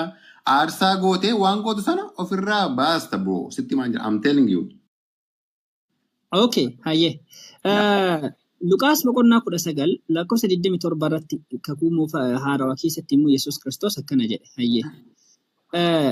Amma garuu diinota koo warra isaan irratti moo'uu koo hin barbaanne kana as fidaa ija koo duratti isaan gorra'aa jedhee abboome jedhe. Yesuus kana erga dubbatee booddee gara Yerusaalemitti adeemuu isaa itti fufee jedhe. Lakkoofsa meeqa? Lakkoofsa 27 irratti Yesuus illee gorra'aa jedhe. Lakkoofsa Luqaas 19:27. 19:27 okay. Wait. Argitee miire kanaafuu illee gorraa taaree ajaja Yesuus fudhatte. Yaa Yesuus na ajajna. Yes. Ante amma nu gorraa taaree? Ajaja isaa fudhenna. Yaa. Amma ajaja isaa fudhattee nu gorraaf qophoofteetta? Yaa shakin jedhi. La hawla wala quwwata illa billah. Abadan eenyu si jalata. Ati billaa qabattee dhufta taanaan dura qophoofnee seenna nuti. Maal Yesuusti namanne qoy. Dura qophoofnee seenna malee akkana ofii waa si dhiisna. Miti. Amma si argine. Maal Yesuusti namanne si. Maaf karaa sobaa qabatee deemtu si qoy. Maal Yesuusti namanne si. Ishi ayyee ammallee billaa bitadhaa jedha. Gaaffii koo ranzalaliinka. Qoy itti deebina mata duree itti deebina qoy rakkoon qabu maaliif itti namanne ka jedhu itti deebina. Yesuusitti namanee jira waan ta'eef. Luqaas boqonnaa 22 irratti uffata kan keellee waan hunda kan kee qaattan waan qabdu hunda gurguradhuutiitii billaa bitadhu jedha. Ati billaa bitattee taa uffata gurgurattee yookiin waan qabdu wayii gurgurattee waan qabduun. Eewwata jemme bakka sanarratti. Warra isa duuka buukaa na duuka bu'aa jedhan. Yesuus ammoo jedha horii qalqalloo kophee sutuu hin fudhatin yeroo an isin erge waa isin hir'atee tureeree jennaan isaan immoo humti nuti hin hir'anne ittiin jedhan. Inni immoo deebisee amma garuu jedheen horii qalqalloos kan qabu haa fudhatu. Namni waa hin qabne ammoo wayyaa isaa gurguree billaa haa bitatu jedheeniin. Yaa warra yemmuu sana duukaa turaniin jedhe.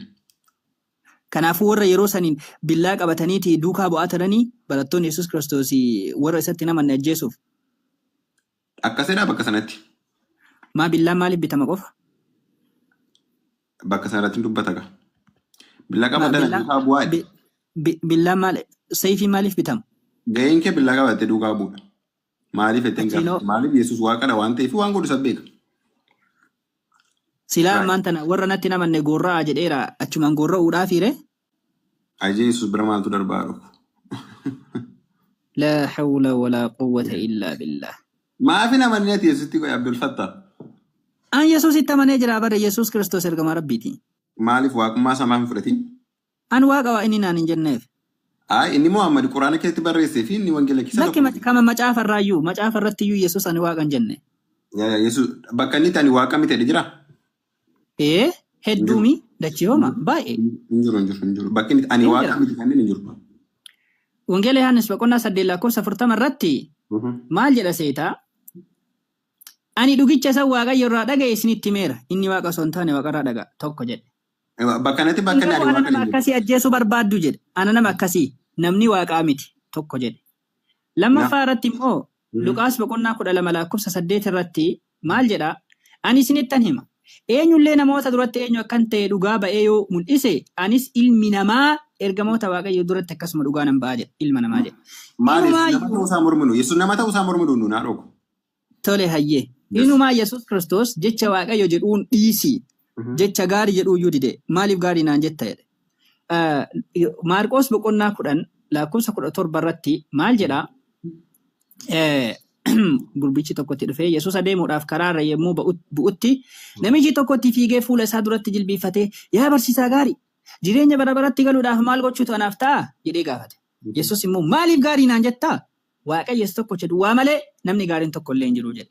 Jecha gaarii jedhu namni dide. Jechuma gaarii jedhu maaf gaarii naan jette gaarii Waaqayyo tokkocha duwwaadha. Ana maaliif gaarii naan jette ka jedhu osoo yeroo san gurbichi kun waaqa jedheeni akkamitti akka inni lolu herreegi. Yesuus immoo maaliif gaarii naan jetta? Waaqayyo tokkocha duwwaa malee namni gaariin tokko illee hin jiru jedhe. Mormu kun sirriidha. Galatoom. Garuu immoo Yesuus Kiristoos gaafa biyya lafaarra deddeebi'aa ture namummaa isaatiin deddeebi'aa ture waaqummaa isaatiin deddeebi'aa ture. Gaafa bartoota gaafatu namoonni eenyu jedhanii na waamuu jedhee isaan gaafata. Inni kaan ati Masaaradha, inni kaan ati Eliyaasadha, eewwadhee deebisaaf. Garuu inni gaafa fakkeenyummaa isaatiin mul'isaa ture gad of deebisuu barsiisaa ture. Ol of kaasuu barsiisaan turre yaa dhokko Abdul Fattah. Bakka tokko duwwaa keessaa fudhattee hin dubbisin. Yohaannis 8:58 dubbiftee before Abrahaam dura iyyuu ani tureeraadha. Maatii 8:18 dubbifattee waaqummaan gooftummaan waaqaaf lafarratti anaaf kennameera ilaala baate. Abrahaamin dura maaliidhaan ture? Abrahaamin dura iyyuu ani tureera. Maaliin? Maaliin tureera waaqummaa isaatiin kaa. Waaqummaa isaatiin waaqa kamiin bira ture?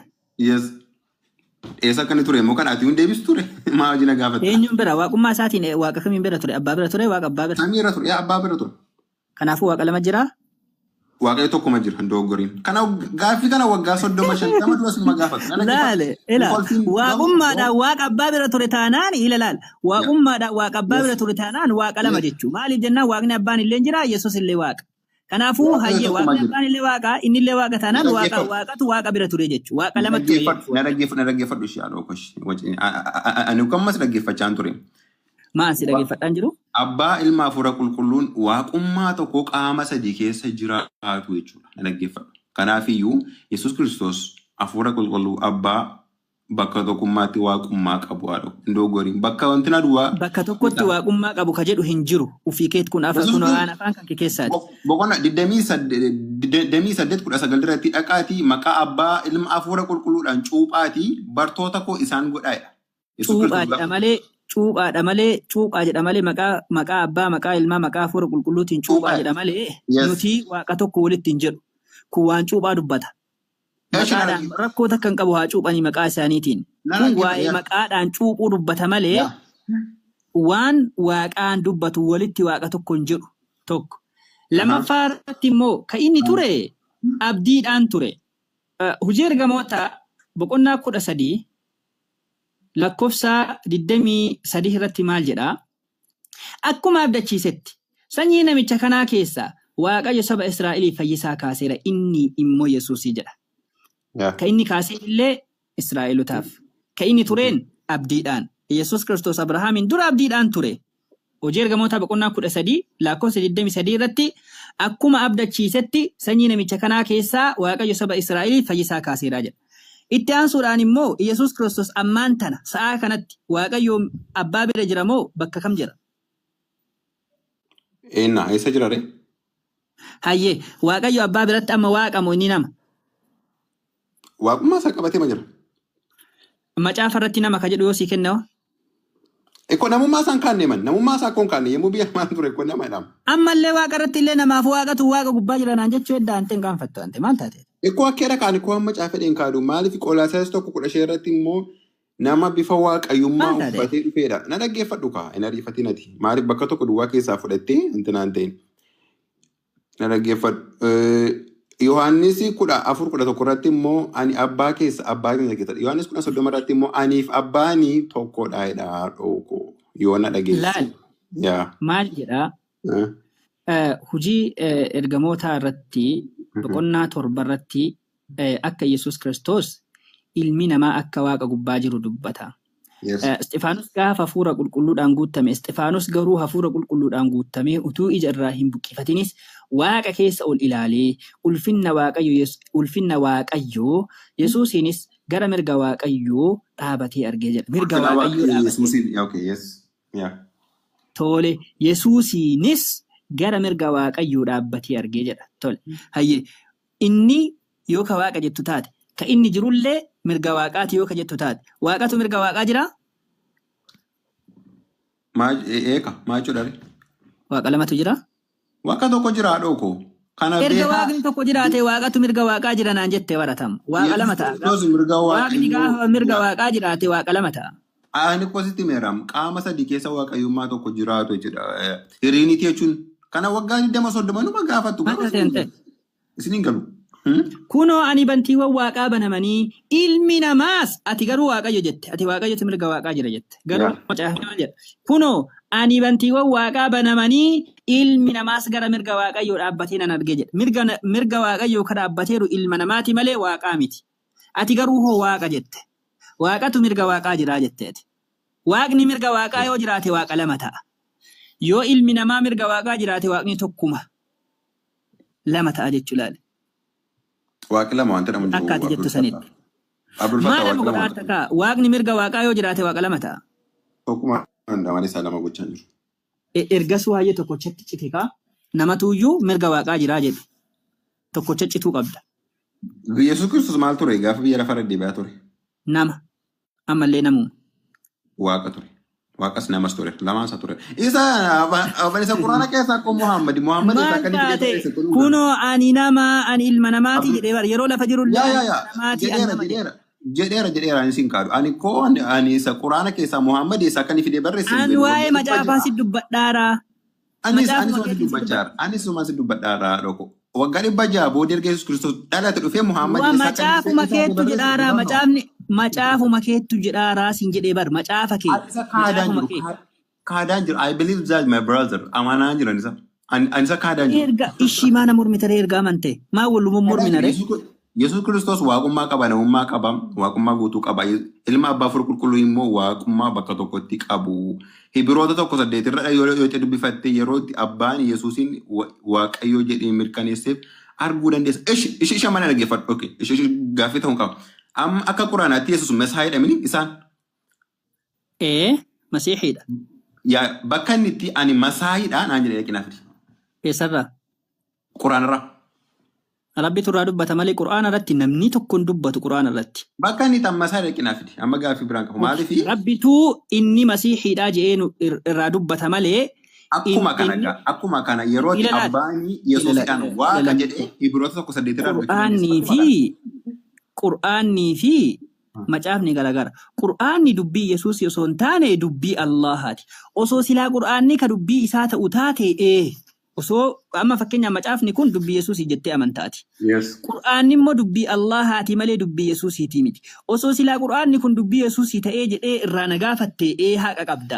Amma garuu haqa hin qabdu Qur'aanni dubbii eenyuti dubbii Allahaati malee dubbii Yesuusiiti miti. Kan si gaafadhe dubbii Yesuus irraa si gaafadhe malee dubbii qaama biraa irraa si hin gaafanne. Maa waa'ee Yesuus dubbatare? Allahni moo uumaa waa hundaa waan ta'eef Allahu khaliq kulli shay. Abbaan immoo Waaqayyo abbaan immoo Yesuusidhaanii Ibroota 1:8 irratti Waaqayyo dhiyaatu. Ani dubbii ma Yesuus irraa si gaafadhee sin jedhee bar ilaal. Isuma si deebisaaraam. Dubbii ma Yesuus Kiristoos dubbate irraa si gaafadhee ani. Ka inni ani waaqa keessan jedhe. Anis isuma inni dubbate irraa si gaafachaa jira. Si deebisaaraam. Ibroota 1:8 macaafni kun dubbii Yesuus jettee amantaa miti? Right.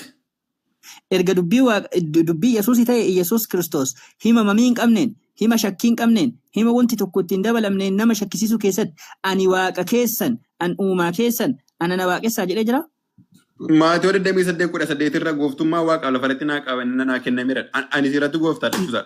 Kuni naa kennameera jechuun inumaa salphina. Waaqayyo gooftummaan fudhatu. Waaqni gooftummaa fudhata taanaan salphina. Waaqni kan kee gooftummaa qaama biraa irraa fudhate taanaan kun inumaa nama qaanfachiisaayyuu. Maaliif jennaani Waaqni gooftummaa qaama biraa irraa ka fudhatu osoo hin taane ka kennuudha. Sii galee Waaqni gooftummaa qaama biraa irraa ni fudhata taanaan hin ta'u kun akka Quraanaatti inni jalqabaaf inni dhumaa eenyuun Allah haadha miti? Miti? Yaala miikoo hima mamii hin qabneen hima shakkii hin qabneen si gaafadhe ilaal ani waaqa keessan ka jedhe si gaafadhe. Kana taanaan baay'ibila irratti isa jalqabaa isa dhumaa minaamin yoo ka jettu taate ka isa caalu sii fida'an ka inumaa ka jalqaba iyyuu hin qabne sii fida.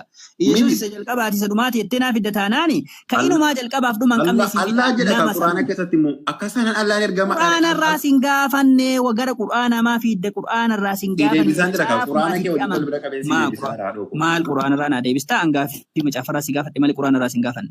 Quraana keessatti Allah maa hedha ani isa jalqabaati isa dhumaati. Akka wangeela keenyaatti Yesus Kristos ani isa jalqabaaf isa dhumaati alpha and omega nan ilaal bro. Ilaal. Yoo akkas kanaan jettu taate jalqaba qabaami Yesus hidda dhalootaa qaba. Ani immoo ka hidda dhalootaa iyyuu hin qabne sii fidaa siin jedhan. Inumaa hidda dhalootaa illee ka hin qabne macaafuma kan keera hidda dhalootaa siin qabu jalqaba siin qabu xumurallee hin qabu jedha. Eenyu Masaadiq. Mee viidiyoo si yaabaa. Ishama no. Viidiyoon baninaa isaa haadha yookiis rakkoon qabu. Hidda dhalootaa hin qabu. Barri jireenya isaas jalqabaaf dhuma hin qabu. Garuu akka ilma Waaqayyotti bara baraan lubatee hin jiraata jedha. Eenyu Malkiiseedeq kuni jalqabumayyuu hin qabu jedha.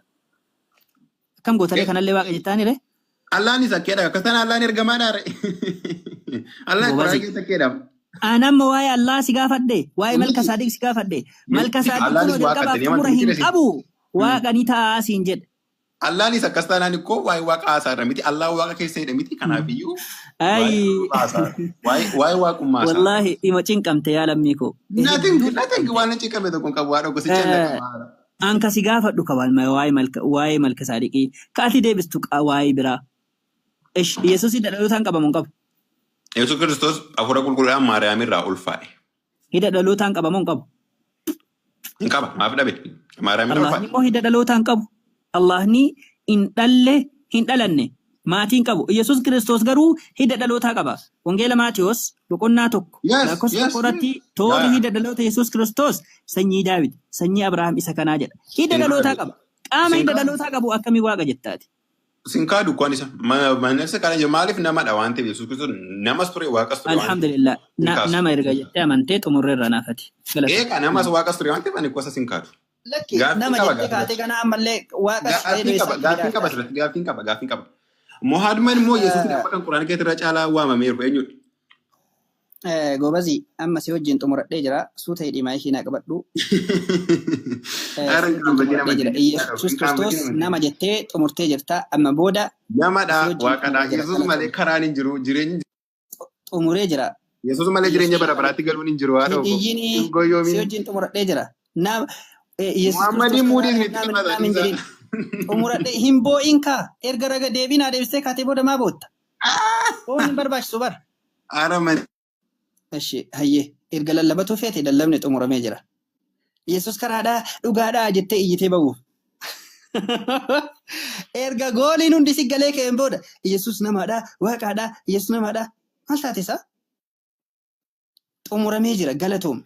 Yesuus Kiristoos nama ta'uu ragaa naa ba'uu kan keetiif hedduu galatoom.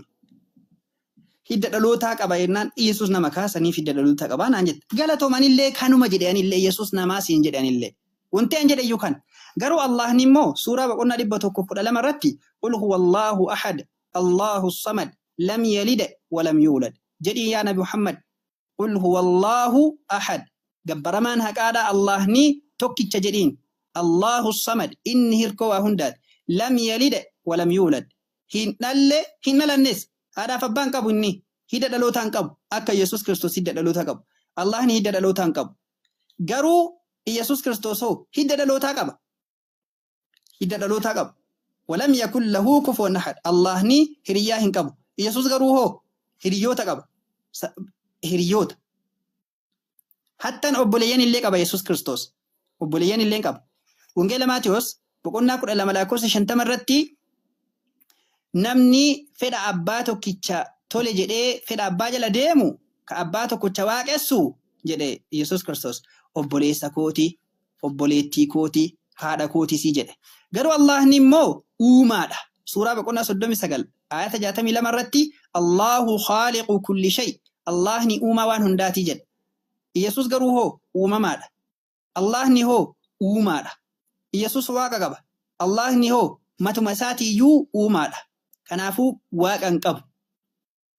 Ammas Yesuus guyyaa 3 du'e jedhanii amanan. Allahni garuu hoo duuti isa hin tuquu jedhe. Suuraa boqonnaa 25 ayata 58 irratti Allah duuti hin tuqu hin du'u. Ammas kullu shay'in haalikun illaa wajha.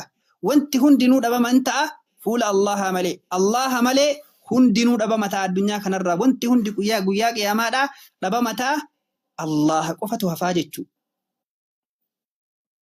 Allahu laa ilaaha إلا هو الحي القيوم الله ني جراتا يرو هندا الله ني أول بلا بداية إني إسجل كبا كجل كبين كمنه أكا يسوس كريستوسي كجل كبان كمنه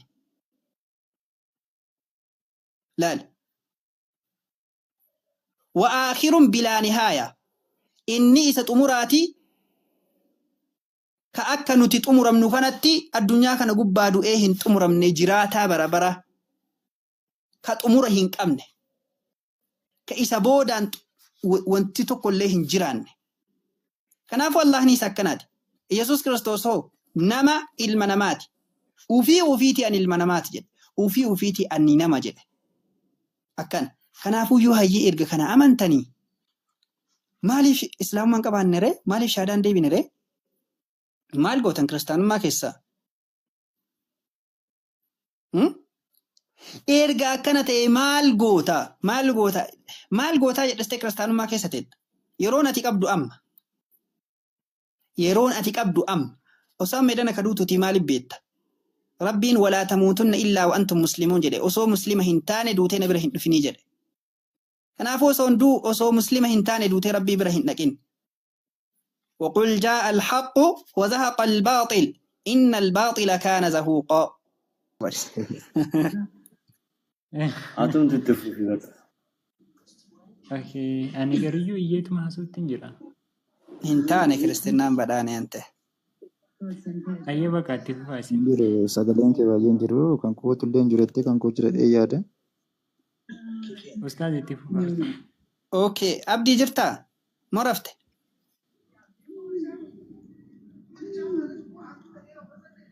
أيه وروني هالكلا اللي بتن البيا waraanni halkanii yoo jiraattan tokko tokko barreessaa. Kunoo aga halkan walakkaa isinii deeme sa'aatii 6 walakkaa. Ajiib hadhan tureeyyu. عجب العجاب.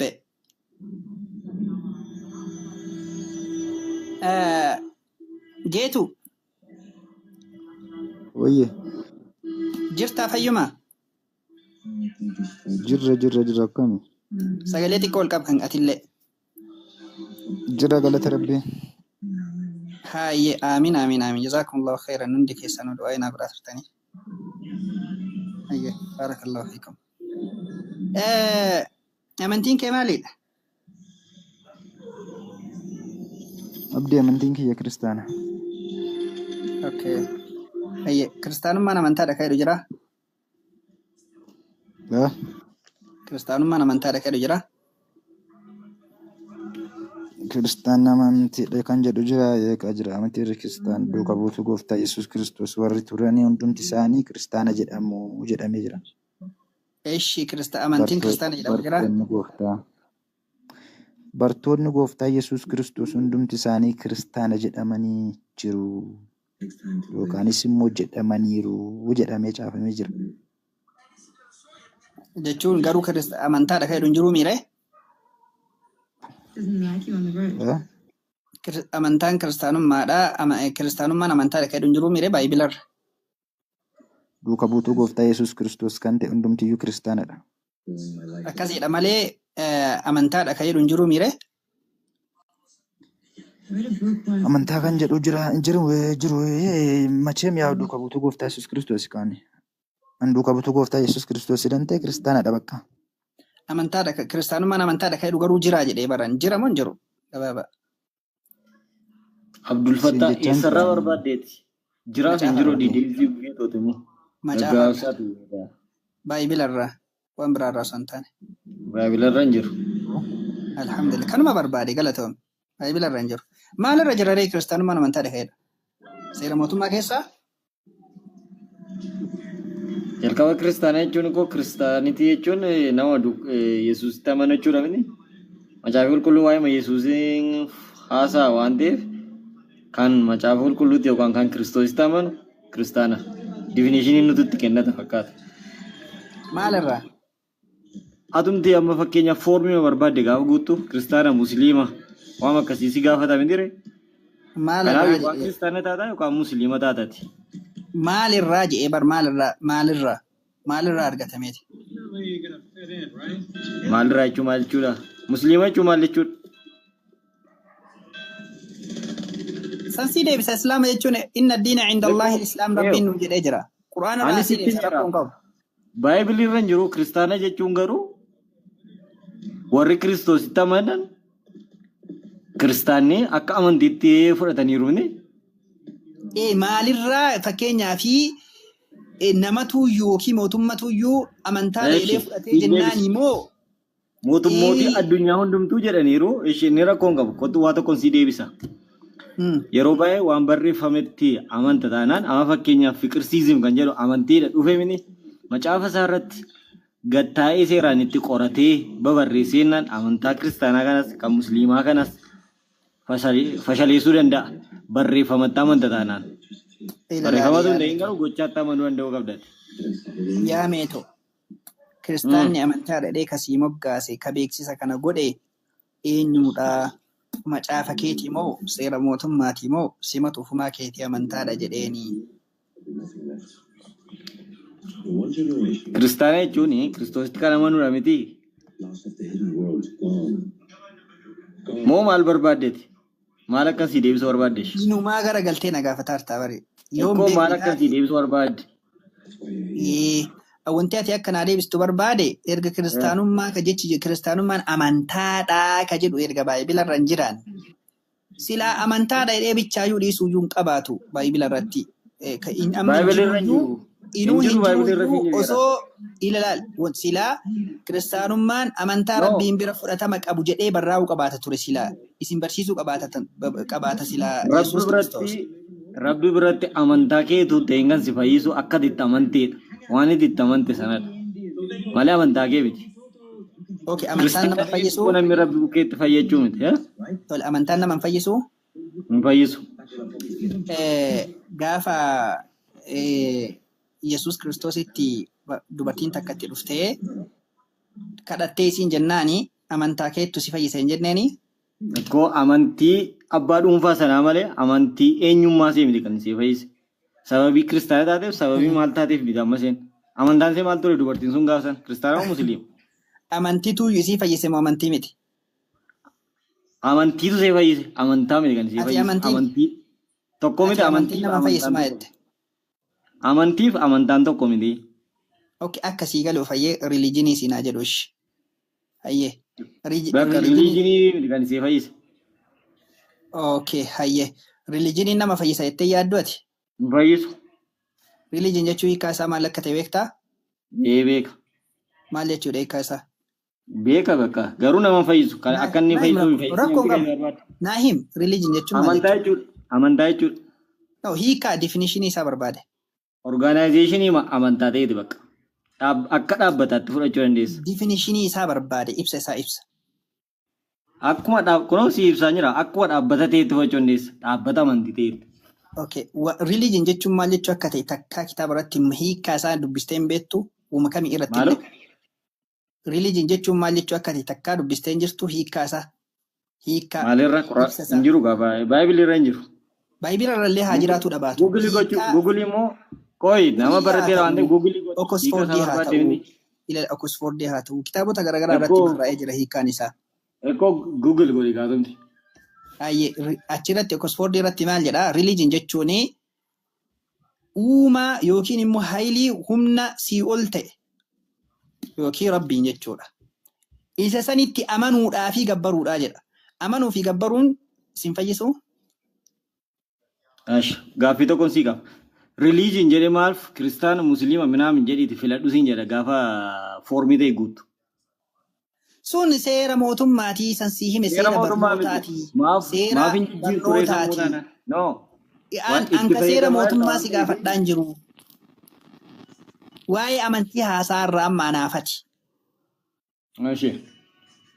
Anaafati waa'ee amantii haasofne malee waan biraatii miti. Waa'ee dhimma. Religion jechuun definitionii keessattuu hin ta'in waama ta'ee amantiidhaan isa ta'u. Structured ta'e kan dhaabbate akkuma dhaabbataatti kan ta'e religion jedhama. Yookaan kunoo AI irra Google godhi. Caljabeetii Google godhi maal kun waan nama karakkarsiisu hin qabu. Gara kan biraatti darbamu ayyaas na baasa hayyee waan irraa dubbiste san as na baasa naa hiikame. Yoo religion jechuun structured practice and the tradition of the worshipping rules. Worship jedhee miidha gabbaruudha yookiin waaqessu kunoo kanuma siin jedheen hayyee. Structured kan jedhu sana dhaggeeffadhu gaa structured jedhu sana qaban. Takkatti bicha keessa qaba hin qabattu bar hiikaa isaa guutuu isaa fudhatta malee bar xiqqoo irraa fudhadhee cinaa irraa fudhadhee cinaa dhiisoo wanti tokko hin jiru bar. Jecha jechaan fudhachuu isin irraan bare isinuma erga jedhee waaqessuudha erga jedhee dhumate.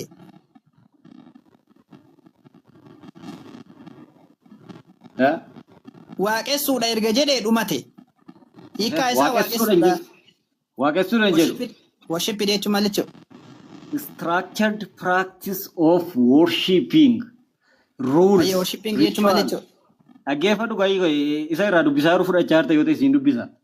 Definition jedheetu structured practice of worship rule ritual example jedhee Christianity, Islam, Judaism ምናምን jedhee daraddara. Worshipping jechuun maal jechuudha? Please mee. Dhaggeeffadhu gaa amma waa jecha keessaan fudhatini. Definition isan si fidee fudhatte mini. Salphama si gaafadhe barsiin tuun dheeressine. Koo maarra isan si fidee kunoo fudhu gaala yoon fudhatte. Eeshiitii maal jechuudha? Worshipping jechuun maal jechuudha? Amma religion si hiikemini. Amma worship maal jechuudha siin jedhe hiikaa isaa naa himayyee. Adallab koo jalqaba religion isa na gaafate. Maanaaf hin himin? Dhaggeeffadhu walii amanii dabala. Kuno AI galiiti religion jechuun maal jechuudha di baafadhu jalqaba. Example isaa wajjin si qabu fudhachuu qabda. Worshipping jechuun maal jechuudha?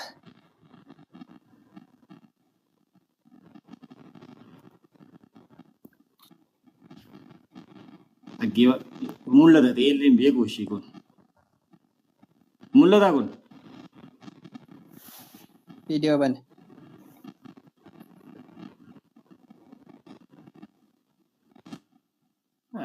Kompiitarraa waan ta'eef dimsisechaa jira badaa mul'atu. Video bane. Video ni banamna.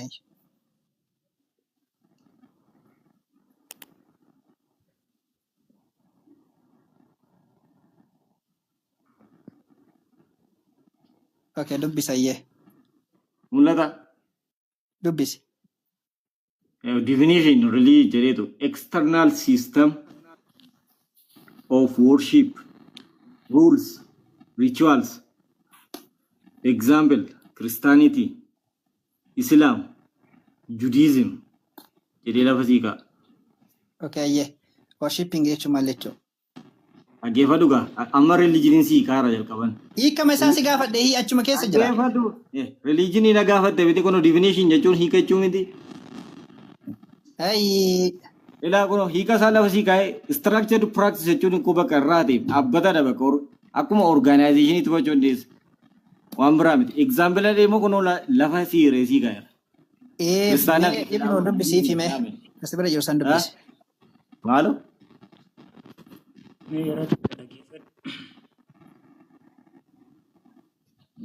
Isa kana dhaggeeffadhu.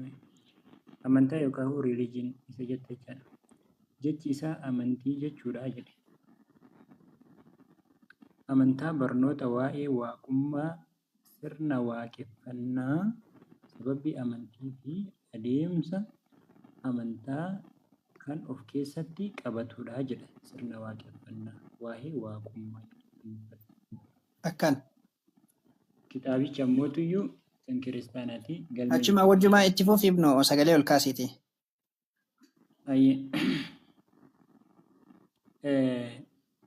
Meetoo amma siif galee miti amantaa jechuun sirna waaqeffannaa akka of keessaa qabu. Sirna ta'uusaa beektaa bindire? Sirna waaqeffannaa waarshippii yookaan ammooti waaqeffannaa of keessaa qabaa miti? Sirnadha kanaafuu. Waan biraa miti. Waaqeffannaa of keessaa qaba.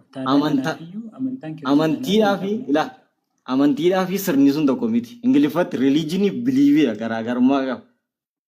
Lakin as biras ni jira. Garaagarummaan ati jettu feedii fi amantaa ammootii garaagarummaa qaba. Feedii fi religioniin garaagarummaa qaba dhugaadha. Amantaan worshippii yookaan religioniin worshippii of keessaa qaba. Waaqeffannaa waaqayyoon waaqessuu yookaan ammootii waaqayyoon worship godhuun religiionii uummatteetiin. Amma gabaabamatti afaan Oromoo dandeessa miti dandeessanu. Yeroo tokko dhaggeeffadhu. Afaan Oromoo dandeessu miti gabaabsina yoo inni irreessinu halkanis waan ta'eef. Ilaa kun Google's gochuu dandeessu. Kitaaba irraa dubbisaa jirtus nama miti kan barreessa. Refer godhanii barreessu miti isaanis. AI'n immoo waan hundumaa compare godhee sii fida waan ta'eef waama hundumti keenya beekuudha. Amantaaf amantiin eessattuu tokko ta'e hin beeku. Ingiliftuun isaanii tokko feeziidhaa fi religion. Anis tokko jedheetiin hin turre. Anis tokko jedheetiin. Akka Abdul Fattaan immoo tokko jedhee ragaa. Laakiin dhaggeeffadhu. Laakiin ammootiyyuu amantiin amantaadhaan ala hin dhufu. Amantiin amantaadhaan ala hin dhufu. Dhaggeeffadhu amma waa'ee isaa divinizhinii keessa hin gallu. Amma divinizhinii keessa hin gallu. Feezii religiinii adda baasaa jirra. Dubartittiin gahee dhuftee Yesuusitti kuftee naanii amantiin keessi fayyiseera jedheeni jennaan amantaa qabduu seenee jedhu. Feezii jechuun maal jechuudha? Maalo? Feezii jechuun maal jechuudha? Amantii. Eeshi amantii. Religion jechuun maal jechuudha? Amantaa. Ati religion ni qabdaa? Qaba maaf hin qabu. Kiristaana siin jedheera. Okay, religion kan kee kiristaana. Feeziin kee maali? Amantiidha kan amantiidha amantiin koo kana sana jedhamu. Feeziin kee maali inni siin jedha? Kana sana jedhamu hin jiru feeziin akka eeshi kiristaana religioniidha amantaadha kan jedhamu ragaa jira. Kunoo siif deeramu AI galiitti dubbise divinizhinii religiinii baafadhuutti dubbise. Religion kiristaana kan jedhamu kiristaana amantaadha kan jedhamu ni jira. Eegaa.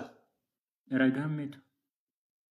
Ragaa tokko guddaa tokko si fidu waan barbaadde foormii guutaa dhaggeeffadhu macaa qulqulluudhaa miti foormii barbaadde guuttadhu dhaqiiti.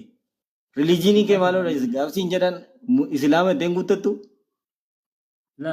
Inni qaba. Hin guuttattamoo hin guuttattu. Gabaabaan adeemsa. Ibsa sin gaafanne dhaggeeffadhu hin guuttattamoo hin guuttattu. Ani sammuutti iyyuu wanni ati jechuutti jiru macaafa qulqulluu irraa kiristaana amantaadha kan jedhu ni jira. Macaafa qulqulluu irra kiristaana amantaadha. Jalqaba sii deebisee qaraamsee dhibba keessa deddeebi'uun gaafatu hin jiru achirra. Ayyash hin jiru. Amantaan Yesuus Kiristoos maali? Amantaa hin qabu Amantaan gaa. Yesuus Kiristoos Amantaa qabu inni. Hin qabu. maaltu hin qabu jedhe. Hin waaqessu moo Amantaa hin qabu waaqessu? gaa. Hin waaqessa moo hin waaqessu? Maaf hin waaqessu? Yesuus Kiristoos hin waaqessaami? Kanaafuu amantaan isaa maaliree? Hin qabu amantaa. Maaf waaqessaree maal waaqessaree erga amantaa hin qabne maal Macaafa waaqessa? qulqulluu irraa barbaadeetti hin qabu. Hin waaqessa moo Hin hin qabu waaqessu? dhaggeeffadhu. Hin qabu. Qooyi eshi hin qabu Waaqa jettee tokkicha waaqessa gaa. eshi waaqa tokko waaqessa ati waaqa meeqa waaqessita? Waaqa tokkoon waaqessanis. Yesuusis hin waaqessa atis hin waaqessita ati amantaa godhattee Yesuus amantaa maa dhabe? Inni waaqa gaa. Maal waaqessaree erga waaqa ta'e? Gaafa bifa foonii uffatee dhufe akka namaa ta'e dhufee waaqessa. Gaafuma bifa foonii sanii Fakkeenya nuuf amantaan ta'uudha. isaa maal turedha? Fakkeenya nuuf Bifa ta'uudha. foonii sanii amantaan isaa maal turedha? Amantaan qabu. Maal waaqessaree hin jedhu? Waaqa Sittu waaqa caalaa moo tokko isattu waaqessa. caalaa? Waaqa tokko waaqessa. Meetu Waaqa isaa tokko hidhama. waaqessa. Sitti maal jira? Naaf galee jira waaqa tokko waaqessuu isaa. Atis waaquma tokko waaqessitaami? Nama waaqa qabu caala moo nama waaqa hin qabne caala? Nama waaqa qabu caala. Nama amantaa qabu caala moo nama amantaa hin qabne caala? Waliin caalaan tokkuma. Nama amantaa qabuu fi namni amantaa hin qabne tokkuma? Tokkuma maal jechuudha? Biratti tokkuma Namni ishee nama galate. guutuudha. Namni nama guutuudha kan maal jechuudha ree? Maaliif wal caala? Namni waaqa qabuu fi namni waaqa hin qabne garagara miti. Tokkuma indee nama miti. Namummaa isaatiin gaafannee siin jedha. Khayr inshaallah.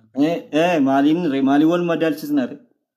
Namni waaqa waaqessu qabuu fi namni waaqa hin waaqessine Maa fakkeenyaaf ati amantaa musliimaa qabda ani amantaa kiristaanaa qaba. Garaagarummaan keenya maalli tokkuma. Na sana siin gaafanne. Ekkoo sanuma amantaan amantaadha. Sanuman si gaafa deema. Eshi dhaggeeffadhu. Eshi gaafa. Yesuus Kiristoos waaqa tokko waaqessa jetteemi? Waaqni tokkichi inni waaqessuun waaqa kami? Waaqa abbaa ilma hafuura qulqulluu.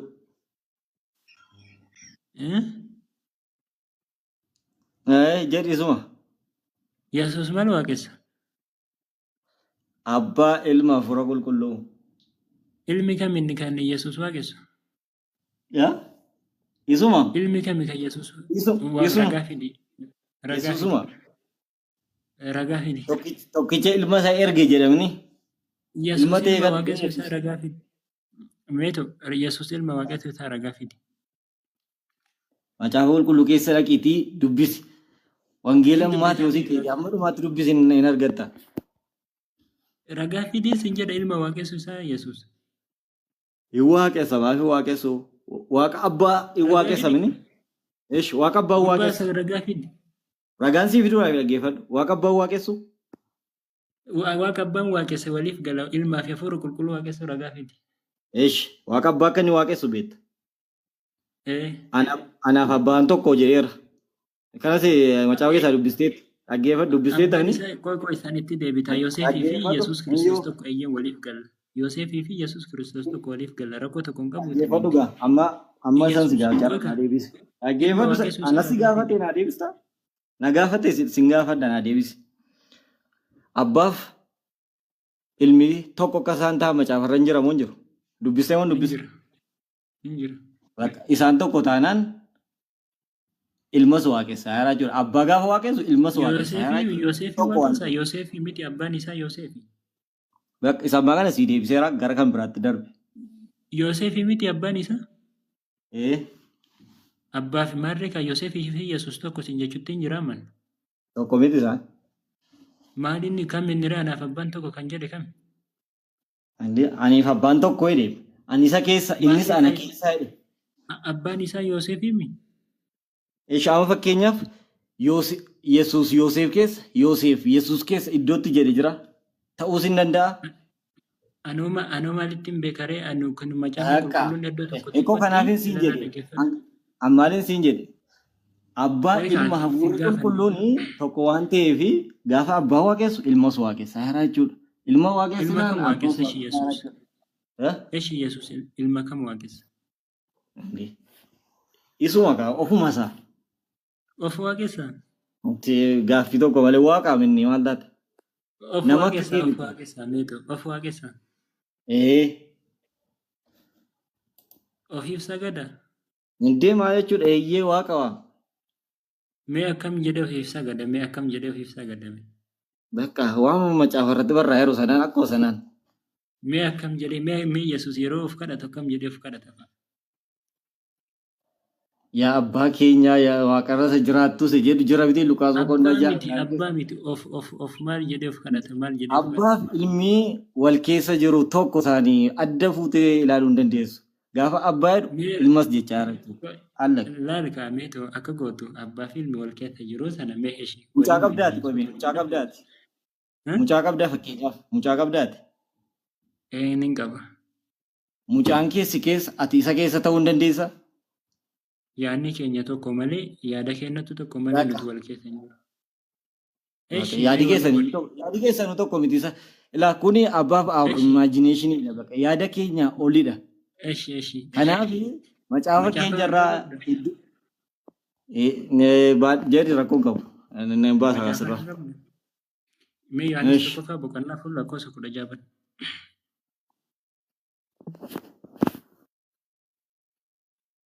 Yaa Rabbi dhumanni jedha nama labbaa keenya. Hirribni nu harkaa badeetiin hin jirra haasofni penteen haasofni. Yohaannis mee? Yohaannis tokkoffaa boqonnaa fuula lakkoofsa 16. Eessa irraa hirribni nu harkaa badee? Guyyamaan dubbii ajaa'ibaa nutti fidanii. Eessarraa fuuttee wannaati? Bani dubbiti mee? Tokkoffaa 4:16. Yohaannis tokkoffaa boqonnaa fuula lakkoofsa 16. Nuyis jaalala Waaqayyoo nuuf qabu hubanneerra amanneerras. Waaqayyo jaalala namni jaalalatti qabamee jiraatus Waaqayyo keessa in jiraata. Waaqayyos isa keessa in jiraata. Amma Waaqayyo nu keessa jira? Jira. Ati Waaqayyo nu keessa jirta? Gochaa isaa yoon hojjedhee keessa in jira. Keessa jirtaan sin jira Waaqayyoon keessa jirtaati. Waaqayyo jaalala waan ta'eef jaalala yoo sana yoo hojjedhe keessa jira. Waaqayyo jaalala dhiisati. Waaqayyoon keessa jirta Waaqayyo si keessa jira. Namni jaalalatti qabamee jiraatu sedhe malee nama hundumaa miti. Atamma Waaqayyo keessa hin jirtu fakkeenyaaf. Ani keessa hin jiru ejjan an keessa hin jiru. An jaalala Waaqayyootti qabamee jiraata taanaan Waaqayyo keessa hin jiru. Waaqayyo keessa jirta tam. Eegaa. Waaqayyo si keessa jira? Sima hojii Waaqayyo sima keessa jira? Eeyyee afurri sana keessa. Waaqayyo si keessa jira. Garaagarummaan keetii fi garaagarummaan Yesuus maali? Annama fooniiti inni waaqadha. Annama fooniiti inni waaqadha. Eenyu waaqa? Yesuus waaqadha. Yesuus waaqa kan jedhu fidi. Macaafa qulqulluu irraa maal jira baay'eedha iddoo baay'ee jira. Fidi iddoo matakka fidi. Yesuus ani waaqa miti iddoo jedhu ati fidi ani immoo waaqa isa jedhuun fida. Tokko tokko qabadhu atis baafadhu anis nan baasa ammasitti. Ayyeen hin baasa fidi. Jechaan Yesuus ani waaqa miti kan jedhu ani immoo waaqa kan jedhuun sii baasa. Ayyee baasi. Ayyeen. Qoigaa guugiliin godha ati sabbasitti baasuu dandeessa. Maal googil goota? An akka keessa ciraasaa dubbisee fixee hin beeku. Maal googil goota ree? Dhugaa Kiristoo yaaduma wajjin haasoftu ijoo maal jechuudha mee waaqa Kiristoo? Maaloo qoy ragaan sii kennaan ragaadhaa hin dubbadda. Fidayyee shida himeetu. Ayyee. Googil godha jedhaa kana. Namni anaan gooftaa jette mootummaa waaqaan galtu jedha Yesuus. Kan waan akkasii miti kan itti na baastu. Yesuus ani waaqa miti kan jedhu na baasta ani immoo waaqa kan jedhuun sii baastu jecha. Museenuu ani waaqa miti hin jenne. Dhaggeeffadhush kunoo Yohaannis 20:28. Maal jedha? Yeree koo egaa nan baafadda.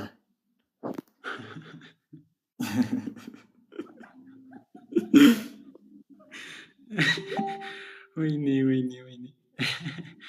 Rakkanne wallahi. Maali hanga googilii sarchi gochuu si barsiisan macaafatiin barsiisaniiti. Maali barsiisa gaafatu baay'ee ofii keetii dubbifachuu innis afaan Oromoodha. Afaan Oromoo waan inni danda'uuf waan tokko hin barbaachisu waan takkase. Bakka yesuun sani waaqa jedhee barsiise.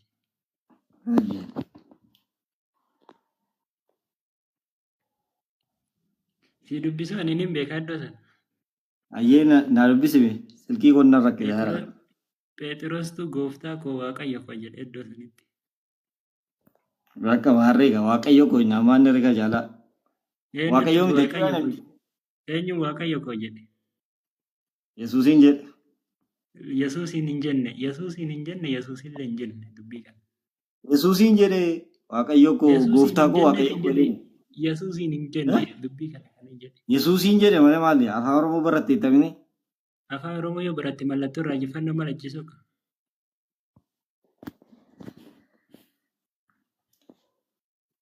Isti Toomaasis gooftaa koo koomaa waaqayyo koo jedhee deebiseef. Innaa maal ta'e? Yesuus immoo jedhama yaa Toomaas waan ana argiteef amantee utuu ana hin argin kan amanan attamataanii jedhee ammatu asitti Yesuus waaqayyo miti ta'e ani waaqayyo kee miti jedhaan ture. Okay. Mallattoo raajeffannoo malachiisuu qaba. Maal hojjisiisa nu mataa gaachi. Eenyu mataa waaqayyo koo eenyu hin jedhe. Du'ee kee waan ta'eef raajeffachaa jira. Gooftaa koo waaqayyo koo jedhee raajeffachaa jira. Eenyu inni waaqayyo koo jedheetiin waaqayyoon inni waamee raajeffatu sun eenyu. Yoo fuuldura isaa dhaabbachaa jira. Yesuustu fuuldura dhaabbachaa jira. Isa booddee Toomaasis gooftaa koo waaqayyo koo. Gooftaa koo Yesuusin jedhe waaqayyo koo eenyu hin jedhee waamu jira. Yesuusin jedhe. Yesuusin wanti jedhamu hin jiru achirra. Mallattoo raajeffannoo osoo ija keetiin achi argite yoo fuuldura dhaabbateera. Dhaggeeffadhu sii dubbisa al tokko. Meeshaan tokko sii dubbisa. Lakkoofsa 27 sii dubbisa. Kana booddee Toomaasiin. Ho'i kan dhaggeeffadhu kaa. Abbaa bukkee jiru sana sii deebisa kaa. Yesuusiin mitichaa hartabneet kaadaa hartaa. Guyyaa 8 booddees. Gooftaa koo kan jedheen Yesuusin waaqayyo koo kan jedheen ammoo Yesuusin miti. Wanti kun akka Yesuusin hin taane mallattoo raajeffannootu jiru. Mee wangeelii Yohaannis mallattoo raajeffannoo kun koo waan akkasiin agarsiisu koyi. Afaan Oromoo dubbifadhu. Amantii keessaa fuudhii baasiitti dhaqiitii kanas googilii godhi. Kana wanti nu amansiisa laa. Laa googilii miti. Dhiiti googilii miti. Maaliif googiliin sammuu keenya gararraa waan jettu kaa nuyi nu caaltiif. Hodhumee kana fudhadhu. Hoo kana fudhadhu mee toomee. Macaafa harka qabdaami. Mee wangeelii Yohaannis tokko jarri nagaani. Geetu Nagaan jarri mee. Mee wangeelii Jarri nagaan mi gaafii tokkoon gaafadhe meene. Ni gaafattaa qoy geetu. Meetu mee wangeelii Yohaannis boqonnaa 10:34 dubbise. Meeqa? Wangeelii Yohaannis boqonnaa 10:34. Eeshi. Dubbise mee. Yesuus immoo anoo isin waaqayyoota isiniin jedheera kan jedhu waaqayyoota jedhe. Kaa'een jiru kaas irratti ciraasaa dubbisuu gaafata hiika kanaa baruuf. Yahudotaan waaqayyoota jedhe itti fufii dubbismee 35. Waaqayyo warra dubbiin isaa itti kennameen waaqayyoota jedhe waan macaafni jedhus hin diigamu. Waaqayyo warra dubbiin isaa itti kenname maal jedhe? Waaqayyoota. Geetu mummiitti qabadhu. Dubbiin waaqayyo eenyuufaa kenname? Waaqayyoota. Dubbiin waaqayyo eenyuufaa itti kenname sin jedhe? Eenyuufaa itti kenname? Waaqayyoota jedha gaa kunoo sirraa. Beeke waaqayyoonni dubbiin waaqayyo itti kenname tun eenyuufaa? Abbaa Ilma Hafuura Qulqulluu.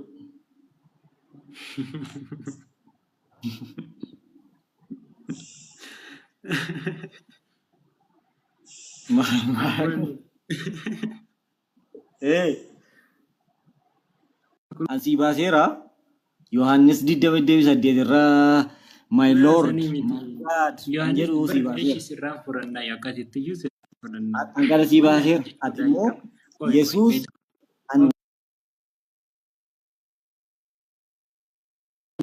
Tokkoffaa irratti qaxxitaa jecha wangeela jechaan jecha waaqayyoon dhaggeeffadhu barbaada. qaba. Ishi dhaggeeffadhu. Wangeela Yohaannis boqonnaa 10:34 irratti Yesuustu Yahuudotaan waaqayyoota jedhe. Anuu isinii waaqayyoota kan jedhu macaafa keessan keessatti ijaafameera hin jiru jedheetiniin Yesuus Kiristoos Yahuudotatti dubbate. Jechi waaqayyoota jedhamu kun seenguraalii otoo hin taane puluraaliidha.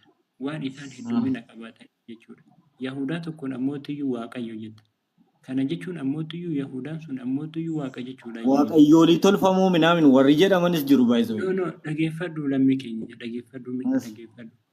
Koy amma asirra maallaa ibsuu barbaadamma kun gaaffii keenya irraa aladha waan ta'eef. Laalaa gaaffii keenya alaa mitiitiin dhaggeeffadhu. Aladha maaliif? Dhaggeeffadhu kaashee. Wangeela Yohaannis boqonnaa 10 kana lakkoofsa 35 irratti waaqayyo warri dubbiin isaa itti kenname ammootiyyuu waaqayyoota jedheetiin dubbate. Wanni macaafni jedhamus hin diigamu jedha. Dubbiin waaqayyo kan itti kenname Yesuusitti kenname Abrahaamii fi Musee fi Isaaqiin faatti raajota kakuu moofaa hundattiyyuu kennameetiin jira. Jarri kunis ammootiyyuu waaqayyoota. Tarii ammootiyyuu seera boqonnaa 7 lakkoofsa 1 kan dubbisu taate waaqayyo Musee maaliin godhe? Waaqayyoon godhe. Kanaafiyyuu Toomaas yeroo Yesuus Kiristoosiin ammootiyyuu waaqayyo jedheetiin hin dubbatu sana osuma akka ati jette saniitiyyuu kan deemnu taate waaqa dhugaa tokko jechuudha miti jechuudha. Lammaffaa Qudduus Phaawulos jettee kaate amantu jechaadha. Qorontos lammaffaa boqonnaa 4 irratti Seexaanaan waaqayyo jedheetiin hin dubbateetiin hin jira. Seexaanis ammootiyyuu waaqayyo jechuudha miti yaalammee keenya akka ati dubbachuu qabdu jechaadha. Yesuus Kiristoos ani waaqa miti hoo kan jedhu raganaa kenni jetteetiin kaate dubbatte jechaadha. Yesuus Kiristoos akka jechuullee mirga hin qabu. Maaliif jennaaniin raajii akka Museetii, raajii akka Salamoonii, raajii akka Abrahaam waan ta'eef raajonni asiin dura namni tokkochuun ani waaqa miti jedheetiin dubbateetiin hin jiru. Gariyyuu qabxii tokko sii kenna jechaadha. Wangeela Yohaannis boqonnaa 8 lakkoofsa 40 irratti ani nama jedheetiin hin jira. Erga ani nama jedhe ammootiyyuu aangoo biraa takkas ammootii waan inni ittiin of jedhee saniin alatti waan biraa jenneetiin isa ibsuu hin dandeenyu. Lammaffaa Wangeela Maatiyus boqonnaa 7 lakkoofsa 21 irratti jaalala abbaa koo isa waaqa irraa nama hojjetutu mootummaa waaqatti gala malee namni gooftaanaan jedhu mootummaa waaqatti hin galu jedhee Yesuus Kiristoos dubbii kana jala sarareetiin hin dubbate. Siif galee meetu? Namni gooftaanaan jedhu jenne. Gooftaanaan jechuu qofaan duwwaadhaan akkas hin jedhu. hin jedha. Macaafan baasu? Baas. Ayi. Bismillah.